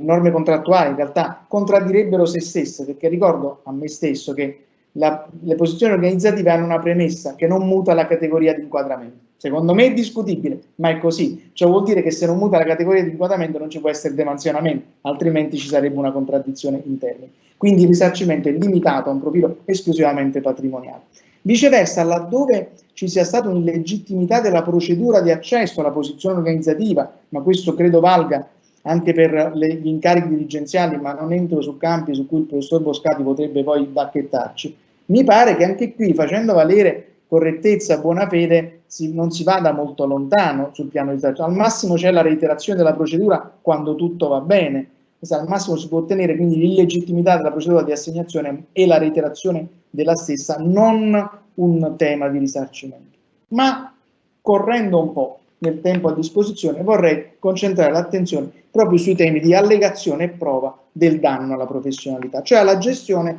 processuale delle istanze risarcitorie in questione. Io sono perfettamente consapevole della necessità di distinguere sul piano processuale l'allegazione di un danno dalla prova di esso. Dall'esame della giurisprudenza che ho effettuato, che conosco da un po', tuttavia appare con una certa evidenza l'inevitabile giustapposizione non tanto dei due momenti, evidentemente, quanto degli elementi che il lavoratore deve introdurre nel processo e che finiscono spesso per coincidere. Cioè, per essere più chiari, è evidente che il lavoratore dovrà procedere a un'allegazione puntuale, specifica, dei fatti su cui fonda la richiesta risarcitoria. Qui però siamo ancora nella fase dell'attività di descrizione degli accadimenti dai quali si ritiene che il giudice possa desumere, all'esito di una prova diretta o per presunzioni, la sussistenza di un danno risarcibile. A venire in rilievo è quindi l'esposizione dei fatti, quella dell'articolo 414 numero 4 del Codice di Procedura Civile, che è posta quale requisito dell'atto introduttivo del giudizio di primo grado e quindi elemento al massimo di inammissibilità della domanda se non è correttamente strutturato. Con riguardo però al rapporto di lavoro pubblico, alla luce di orientamenti consolidati, qui il tema si sposta dall'allegazione alla prova. Perché? Perché l'amministrazione, allora intendiamoci, l'obbligo di adibire il lavoratore a mansioni equivalenti a quelle previste in contratto è un obbligo contrattuale, quindi la prova è posta a carico, in questo caso del datore di lavoro. Ma per il principio di equivalenza formale poc'anzi richiamato da me, come da Cristina Alessi e da Antonio Riccio, noi abbiamo che il datore di lavoro pubblico possa limitarsi a evidenziare di aver attribuito l'inquadramento corretto sul piano dell'equivalenza appunto formale. Spetterà invece al lavoratore la non facile dimostrazione dell'obsolescenza delle sue competenze per effetto di innovazioni normative, procedurali, tecniche o della mancata manutenzione, direi così, del suo bagaglio professionale, o ancora in termini di perdita di chance non aver potuto accedere a percorsi di carriera, di incentivazione retributiva per effetto dell'assegnazione di compiti inferiori. Cioè qui la ripartizione poi alla fine degli oneri probatori tra gli uni e gli altri, diciamo così, è abbastanza netta e tutto sommato inevitabilmente svantaggiata a carico del lavoratore. Detto ciò però, per quanto detto in precedenza, proprio ai fini risarcitori però il fatto che venga riconosciuto il risarcimento solo nelle ipotesi più gravi in qualche modo agevola tanto il profilo dell'allegazione quanto quello della prova del danno. Anzi, da questo punto di vista io mi sarei permesso di dire, forse un po' diciamo offensivamente verso le letture che fa la Suprema Corte, prendi 3 paghi 1, perché gli elementi utilizzati dalla Corte di Cassazione, rimessi al giudice di merito, sono sostanzialmente gli stessi. Durata del demansionamento, gravità del demansionamento,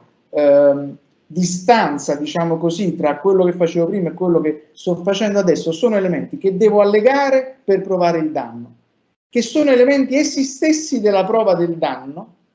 e sono elementi che il giudice, nel momento in cui ricorre alla prova di carattere equitativo, utilizza per la quantificazione del danno medesimo. Quindi sostanzialmente questi elementi, che dovrebbero essere oggetto solo di allegazione, finiscono per essere moltiplicati per 3, perché sono gli stessi elementi sulla base dei quali il lavoratore fornisce, se ci riesce, la prova del demansionamento di totale svilimento, per dirla con la Corte di Cassazione, e poi fornisce eventualmente elementi di quantificazione del danno medesimo. Sul tema della quantificazione, poche battute, ma probabilmente necessarie. Il danno di carattere patrimoniale è quello in qualche modo più agevole, perché l'ho detto, essendo collegato soprattutto alla perdita di chance. Qui siamo in ipotesi esattamente inversa alle mansioni superiori di cui parlava prima Cristina Alessi, a cui ha fatto un cenno la collega Alessi.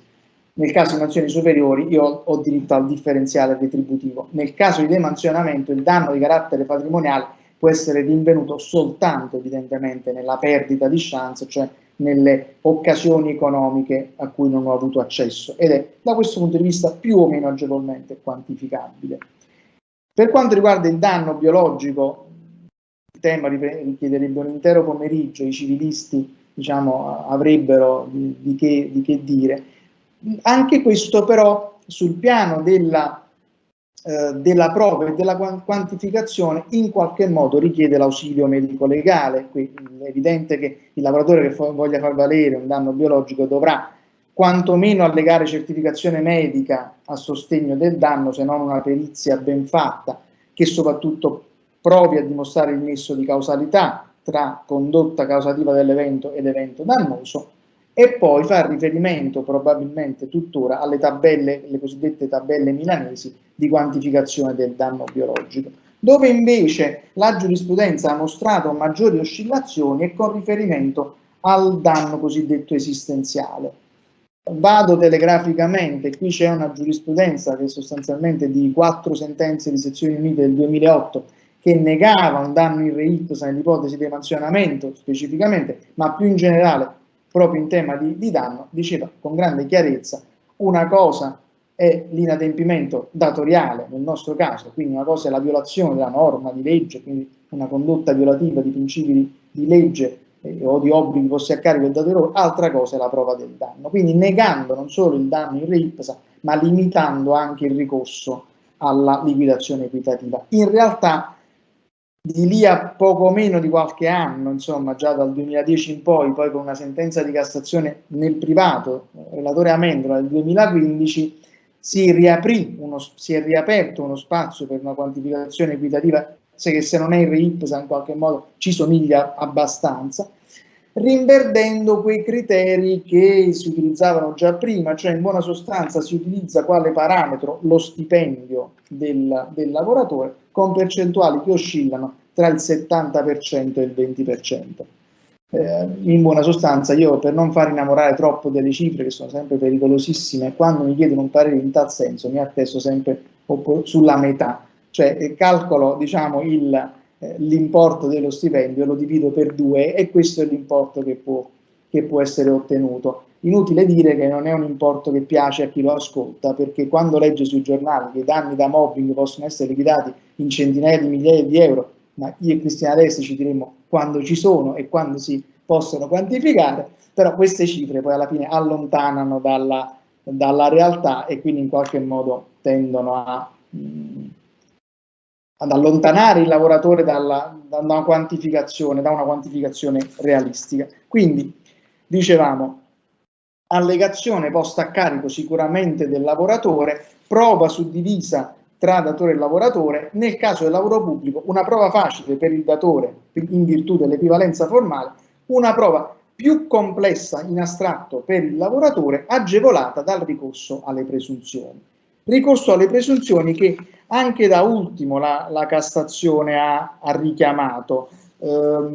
Ancora una volta si rinvia a quei criteri che ho citato poc'anzi, e quindi durata soprattutto del demansionamento, persistenza, leggo, del comportamento lesivo, reiterazione delle situazioni di disagio professionale e personale, inerzia del datore di lavoro rispetto alle istanze del prestatore di lavoro, anche a prescindere da uno specifico intento di declassarlo o svilirne i compiti. Ancora una volta, secondo me, il vizio è a monte, cioè il tema è il peccato originale. Qui la giurisprudenza, soprattutto della Suprema Corte, sta riconoscendo sostanzialmente soltanto le ipotesi di privazione totale del contenuto professionale, mentre fatica a riconoscere, quindi in qualche modo limita la prova anche per presunzioni del demansionamento dovuto al spostamento verso una delle aree inferiori di inquadramento. Su tutto ciò poi c'è un tema di fondo che ci porterebbe lontano, ma io non posso non dire due parole sul punto, ed è quello di come sono scritti i contratti collettivi, perché qui si continua a ragionare di mansioni e di compiti, come se nei contratti collettivi noi trovassimo scritti i compiti e le mansioni. Ma se noi abbandoniamo il settore privato, che ha fatto qualche giro, diciamo, di divertimento nelle aree e nelle cosiddette modalità, come si diceva, le forme modali di attribuzione della professionalità, in realtà anche nel privato si continua a discorrere di compiti e di mansioni. Nel pubblico no, nel pubblico sono almeno 15 anni che non lo si fa più. Cioè, se noi apriamo un contratto collettivo del lavoro pubblico, troviamo definizioni a carattere procedurale, procedimenti più o meno complessi. Come si fanno a individuare i compiti concretamente da assegnare al lavoratore? Questo sicuramente agevola le amministrazioni, rende sostanzialmente quasi impossibile la prova del demansionamento, perché devi innanzitutto essere in grado di individuare quali sono i compiti, diciamo, della posizione A qua e dei compiti della posizione ad UM, quindi diventa sostanzialmente ingestibile. Ancora una volta, quindi c'è una sorta di combinato disposto negativo in termini di demansionamento. Da un lato una norma che di fatto rimette alla contrattazione integralmente l'equivalenza e una contrattazione che la delega l'ha esercitata senza indicare i compiti concretamente attribuiti al lavoratore, volutamente, per lasciare maggior margine di flessibilità alle pubbliche amministrazioni. Sull'altro versante una giurisprudenza che limita il demansionamento alle sole ipotesi più estreme e in qualche modo anche più facili da provare, per due ordini di ragioni. Primo, perché lì la pubblica amministrazione ha difficoltà ad assolvere alla propria quota di onere probatorio, che dovrebbe dimostrare di avere almeno assegnato i compiti propri dell'area, e in caso di svuotamento totale probabilmente è una prova complessa,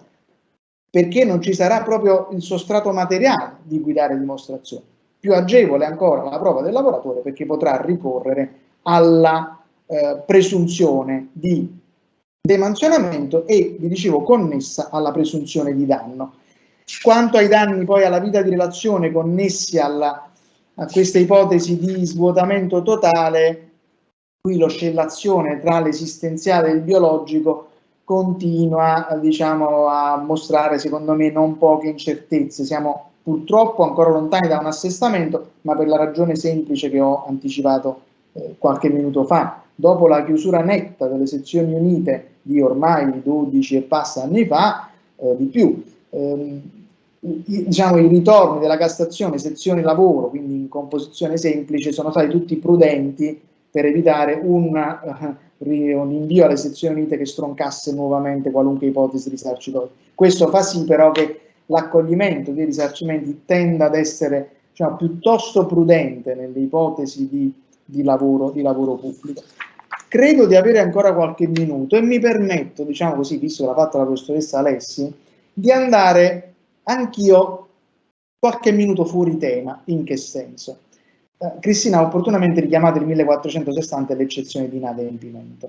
perché io e lei, più che al danno, siamo sempre, diciamo, attenti alla fase che lo precede, ma proprio non si può evitare un danno alla professionalità. Allora, se sul piano delle eccezioni, diciamo, dei profili, degli strumenti, dei rimedi endocontrattuali, vedi eccezioni di adempimento, la giurisprudenza è verissimo, ha un atteggiamento iper restrittivo, su questo Vincenzo Ferrante ha scritto delle parole chiare diversi anni fa, richiedere il bilanciamento e una negazione stessa dell'eccezione di inadempimento in qualche maniera. Io resterei sul tema che mi ha assegnato di carattere processuale, però richiamando uno strumento che non attiene al danno, ma all'evitare il danno, cioè quello dello strumento cautelare, sostanzialmente del cosiddetto ricorso ex articolo 700, cioè la richiesta di provvedimento d'urgenza, perché qui abbiamo registrato negli anni un atteggiamento di grande self-restraint da parte della giurisprudenza, tranne le ipotesi di danno, di pregiudizio imminente e irreparabile, ma estremo, cioè il lavoratore che non mangia perché è licenziato, superato poi prima dalla riforma Fornero e oggi dalla Cartabia che prevede il cosiddetto binario privilegiato di ricorso. Quindi la giurisprudenza ha molto ristretto la possibilità di ricorrere all'articolo 700 e sono diversi anni ormai che non riconosce la possibilità di ricorrere al provvedimento d'urgenza per la tutela della professionalità. Tutte le sentenze che si ritrovano, io ho provato anche in passato a classificarle, a individuare degli elementi che le potessero appunto per raccoglierle, per appunto classificare, sono tutte sentenze datate che al massimo arrivano alla fine del secolo scorso. Si nega invece tutela della professionalità col 700. Ma la mia domanda a questo punto invece è un'altra, quindi mi spinge a dire che forse lo strumento può ricevere nuova linfa, proprio dalla giurisprudenza di Cassazione sulla quale tutti e due ci siamo ampiamente soffermati. Se il demansionamento è riconosciuto nelle ipotesi più estreme, cioè quelle in cui c'è svuotamento totale delle mansioni e quindi in cui c'è sostanzialmente la privazione completa, integrale della professionalità del prestatore, allora siamo in un'ipotesi talmente grave da costituire probabilmente pregiudizio difficilmente riparabile per equivalente. Cioè sono situazioni nelle quali più che ricorrere al risarcimento ex post probabilmente potrebbe ricorrersi all'istanza cautelare ante causam, quindi al provvedimento ex articolo 700, per il quale ci sarebbero a questo punto i presupposti sicuramente del fumus, ma anche del periculum, cioè del pregiudizio imminente e irreparabile, ancora una volta utilizzando quei cardini di tempo, contesto e ruolo che la giurisprudenza adotta per il calcolo del risarcimento. Il tempo del demansionamento, un tempo che chiaramente potrà essere breve ma potenzialmente duraturo, un contesto, cioè il contesto delle relazioni professionali, lavorative, ma perché no, anche personali, in cui si verifica questa privazione totale delle mansioni, e il ruolo del soggetto, cioè quel prima e dopo cui la Cassazione sovente appunta i propri richiami. Io avrei molte altre cose da dire, probabilmente le scriverò, sono le 5:10, credo di dovermi fermare. Grazie.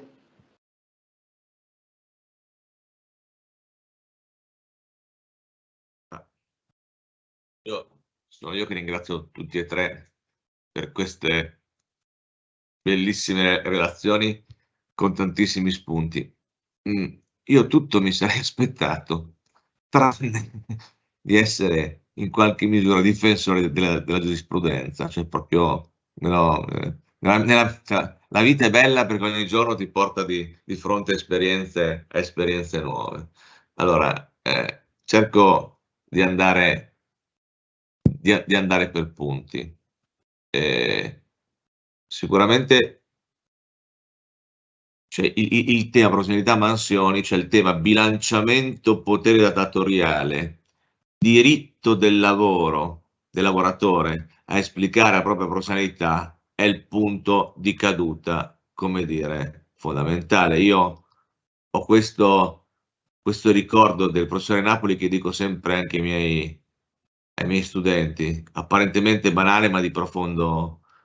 Il 2103 precede il 2104 e questo credo che sia il punto fondamentale che è emerso, cioè il fatto che comunque in qualche misura un legame tra svolgimento di mansioni e tema della dirigenza ci sia, e quindi come diceva anche Cristina, c'è il tema che entri nel contratto, no, in una logica sicuramente di non punibilità, e questa è la parte difensiva, cioè nel senso che giammai mi può essere contestato qualche cosa nella misura in cui non sono in grado di poterla svolgere. Quindi è vero che il 203 parla di formazione, il 52 no, però credo altrettanto che implicitamente ci sia un'estensione, perché altrimenti il sistema non tiene. Questo. Poi c'è il piano invece positivo, cioè il piano positivo è io comunque ho un diritto a svolgere qualche cosa perché sì, sicuramente abbiamo richiamato il 2, il 4, il 32, 35, possiamo richiamare, ma richiama anche il comma 2 del 3, voglio dire, perché quello è l'altro, come dire, è l'altro tema in una logica di dignità del lavoratore. E quindi il tema di esplicare quelle che sono, di quella che è l'attività. E quindi diciamo questo elemento del debilanciamento è il punto cruciale, cioè il diritto a svolgere qualche cosa perché si è in grado di fare. E quindi tutto credo che la grande partita che deve essere ripensata è quella del tema formazione e il tema del potere formazione, qualche cosa che una persona qua presente scrisse 20 anni fa. 20 anni fa, voglio dire, anticipando, per la verità forse 19, però voglio dire, adesso io con le date 2004 se ricordo bene, insomma. Però insomma, cioè, anticipato i tempi. Quindi sotto questo profilo credo che sul piano sistematico sia questo il problema. C'è il problema, la questione. Cioè, un potere, dovere, diritto, obbligo. No, qua c'è un potere e un diritto da mettere insieme. Quindi dire, abbiamo la cosa che si complica un po' di più. Dopodiché la giurisprudenza è un po', ha un ruolo da conservatore. Allora la Alessi sta pensando a Boscati conservatore, non può che arrivare a questo punto. Però c'è il tema dell'equivalenza formale, nata, come tutti avete ricordato, nel pubblico e copiata nel privato, nasce anche da un'esigenza concreta, cioè di evitare, perché oggi ci lamentiamo del fatto che non c'è mai demansionamento, è vero, dirò qualche cosa. Dall'altro lato però non dimentichiamoci che partiamo da un'esperienza in cui c'era sempre demansionamento sulla base di questioni e di situazioni non valutate adeguatamente, cioè dove il tema professionalità veniva scritto ma tu valutavi elementi statici, quanto era grande la stanza, chi c'era fuori dalla porta, quante volte in udienza una delle domande, ma scusi, al fuori dalla porta cosa c'era? Una volta emerse che c'erano i bidoni della differenziata.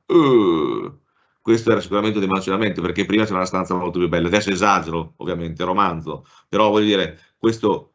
si è cercato di raggiungere questo equilibrio. Dopodiché sono d'accordo, se siamo al 52,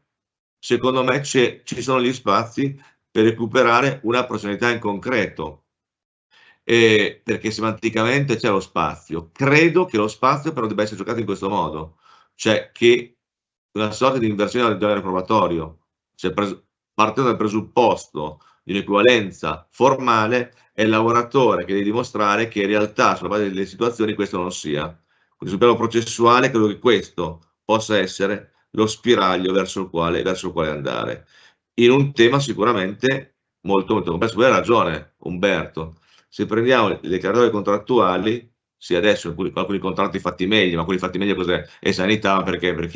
hai profili professionali ex legge, se non perché ci sia,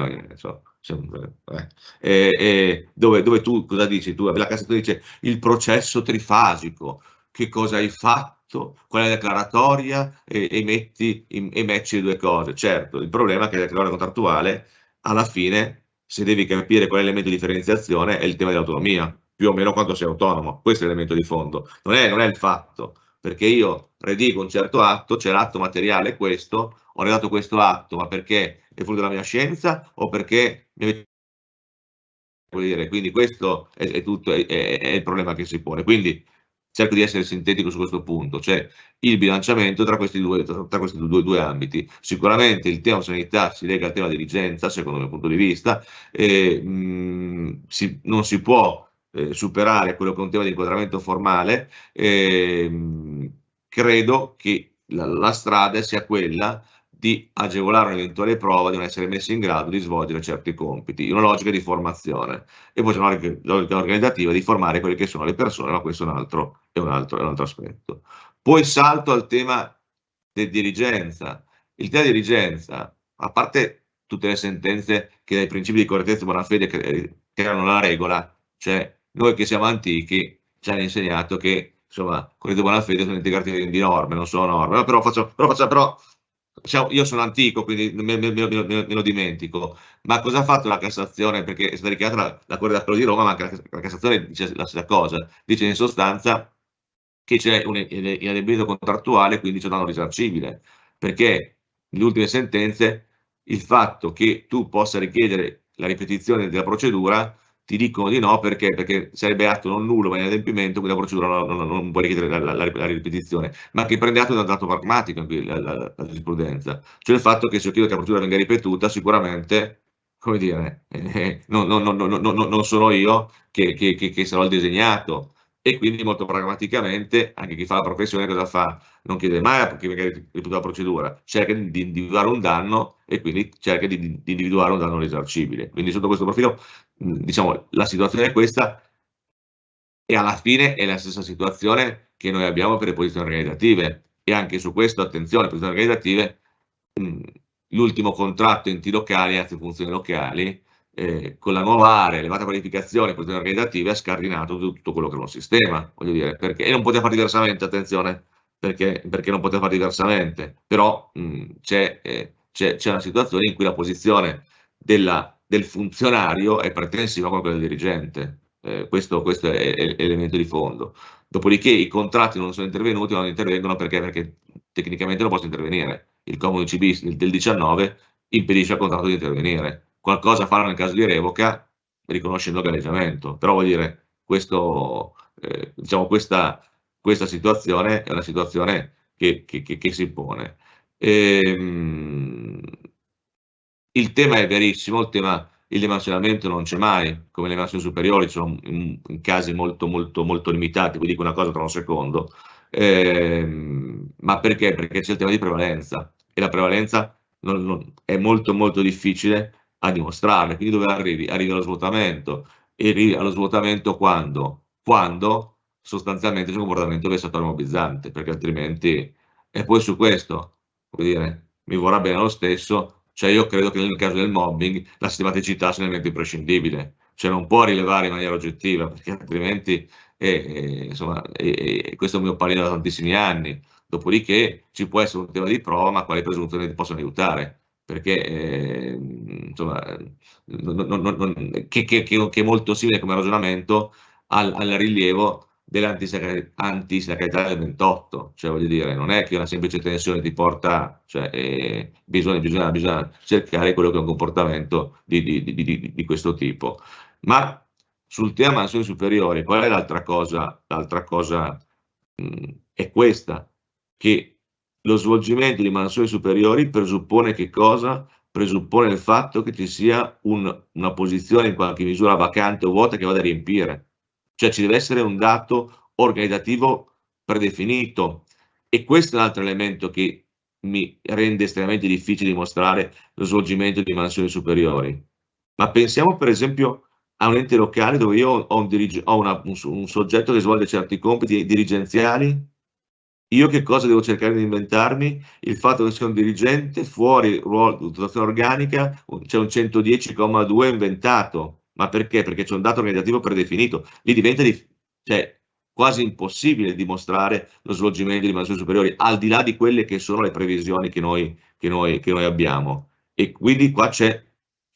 una specialità del pubblico che deriva da che cosa? Da un dato organizzativo. Dopodiché, l'altra cosa, e io sentenze su questo non ne ho viste, ma anche in dottrina, voglio dire, abbiamo fatto fatica a vederla, è questa, che quando c'è lo svolgimento di fatto di mansioni superiori, allora, se lo svolgo formalmente, trattamento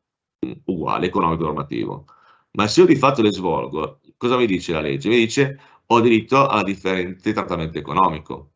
quindi no retribuzione, partecipando di soldi, ma risarcimento. Ma il risarcimento, dal mio punto di vista, non è soltanto la differenza del quanto monetario, ma anche l'incidente sulla pensione, sul TFR, su tutto, sulla spesa di carriera, quindi la chance, cioè quindi non è il semplice delta differenziale, ma qualcosa molto, come dire, di più. Dopodiché anche lì c'è un tema di quantificazione, ma che mi pare più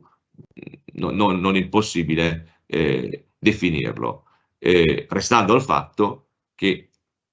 la prevalenza è qualcosa di estremamente difficile, dopodiché la Cassazione quantomeno è arrivata a superare il principio per cui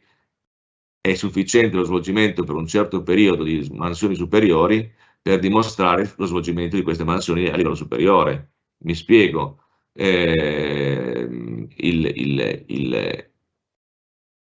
Una volta si prova a dire sì, io ho svolto mansioni superiori il lunedì, il martedì, il mercoledì, il giovedì, il venerdì no, quindi caro giudice riduci il risarcimento. La Cassazione ha detto no, attenzione, c'è una conseguenzialità per quanto riguarda lo svolgimento di mansioni, di mansioni superiori. Quindi, insomma, queste sono le mie idee, ma dalla faccia della collega Alessi vedo che vuole, come dire, ributtare la pallina di qua, e quindi con piacere come dire, poi dopo la pallina poi la ributtiamo poi di là, tranquilli. Però intanto come dire, le cedo con enorme piacere la parola. No, volevo anzitutto dire che vi ringrazio molto perché ho trovato questa discussione molto, molto interessante. Un paio di cose, devo dire, sono d'accordo, l'abbiamo già detto più volte io e Umberto, qui è vero che nella pubblica amministrazione quello che succede per l'appunto è che la tutela, no, in caso di demansionamento si ha solo in casi eccezionali, di svuotamento delle mansioni, eccetera. E, e però per l'appunto,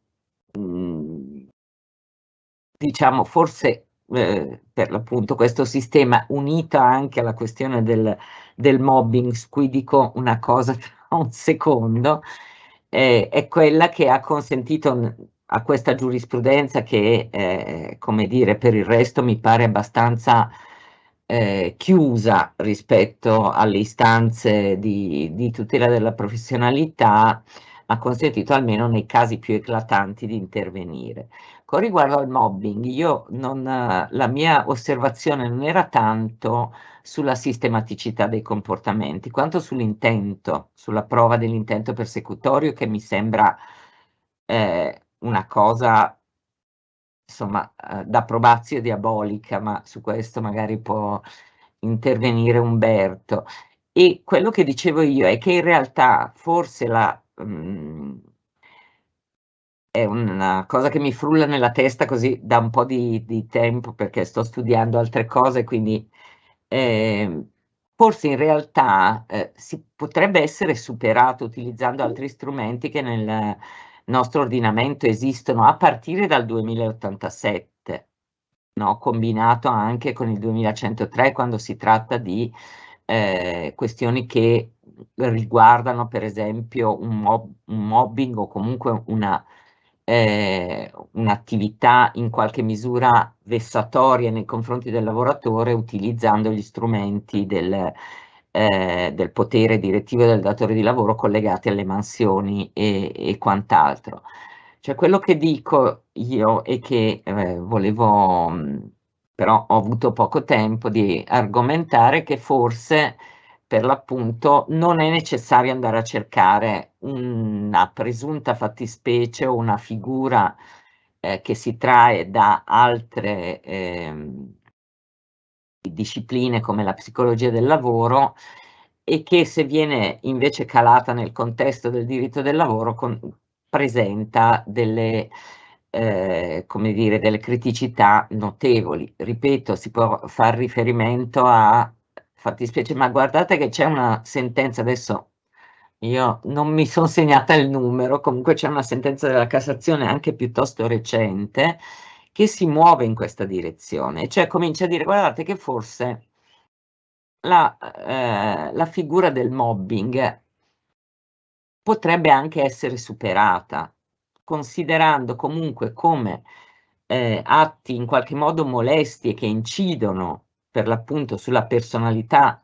morale del lavoratore, a prescindere dal loro inquadramento in una fattispecie così dai contorni insomma così complessi come quella del mobbing.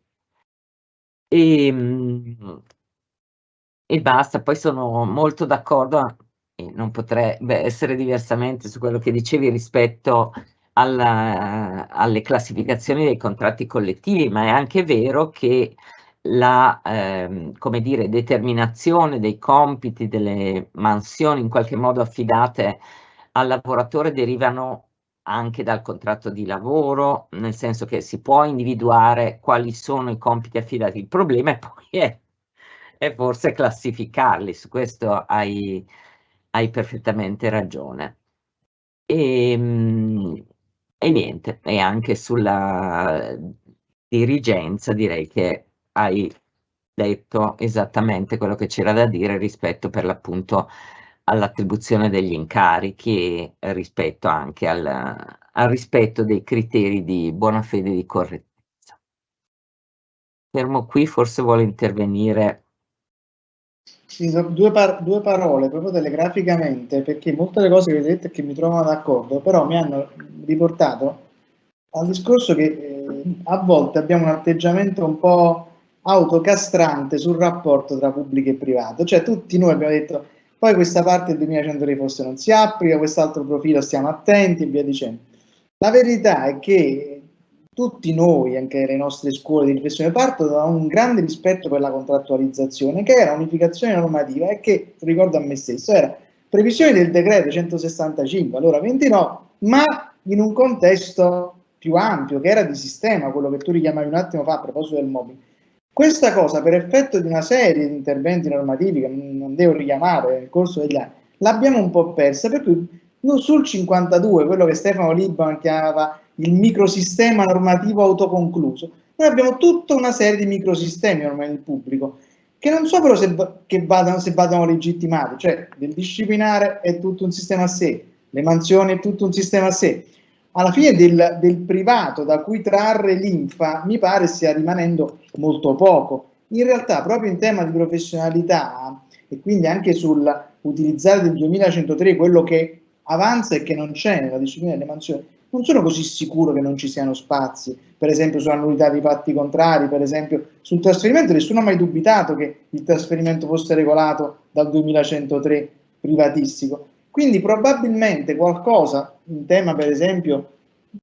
quella disposizione che è blanda, ma pure c'è sulla formazione che Cristina, che tu richiamavi, probabilmente la possiamo prendere dal 2103, non adottare una logica per la quale non c'è scritto niente e ci fermiamo ad un sistema nel sistema, è l'esatto contrario di quello che c'è ancora scritto nelle fonti del 165, c'è questa commistione che poi è virtuosa, dovrebbe essere virtuosa tra privato e pubblico, tra norme privatistiche e norme di lavoro, sul lavoro pubblico. Solo questo. Grazie ancora a voi. La domanda provocatoria è se abbiamo una somma di microsistemi o se è creato un sistema autonomo di lavoro pubblico, però perché la mia impressione è questa. Dopodiché l'altra questione, ma cioè, è formazione, la richiamiamo dal 2103, perché attenzione, se noi ragioniamo in questo modo, allora richiamiamo anche i patti di mansionamento dal 2103. Il tema è il trasferimento è fuori perché il trasferimento è aspetto che nel 52 non c'è. Tant'è che la Madia è intervenuta con i famosi 50 km, adesso semplifico. Comunque, devo dire, è un tema questo, cioè, veramente, veramente bello. Niente, io vi ringrazio nuovamente, ci saremo qua ore, ma ovviamente la Zilli, come dire, altro che se c'è un disciplinare senza procedimento, se andiamo avanti un altro secondo, quindi le cediamo la parola per quelle che ormai sono un grande classico, no? Le conclusioni e le conclusioni. E questa volta ne avrei davvero di cose da dire, perché sono felicissima di questo clip di oggi e ribalzo alla professoressa Alessi, ma avremo occasione di parlarne, tutta la vicenda dello straining, cioè del mobbing senza intento doloso, che tanto sta facendo discutere la giurisprudenza e che già apre anche altri scenari ancora più leggeri di quello. Se posso una battuta, a me sembra che siamo un po' lì col sorriso enigmatico della Gioconda e dietro abbiamo l'urlo di Munch, cioè siamo lì a guardare la pubblica amministrazione come se fosse un ambiente sereno, quando in realtà abbiamo delle tensioni che in qualche misura dovranno venire al pettine, dovranno essere affrontate e le affronteremo, perché adesso prepariamo il clip Blended in presenza e da remoto di Udine al 7 giugno, quindi manca davvero poco, in cui ci confronteremo, e direi per le battute finali, proprio sui temi che sono rimasti nell'aria oggi, e cioè questo confronto fra pubblico e privato che ci porta che ci ha portati ormai in quasi 9 mesi di incontri, ai 2 volumi che sono in gestazione e all'incontro che andiamo a svolgere. Allora grazie di nuovo a tutte e a tutti, agli eccezionali relatori di oggi, al collega Antonio Riccio per aver così bene costruito questa giornata. Grazie e a presto.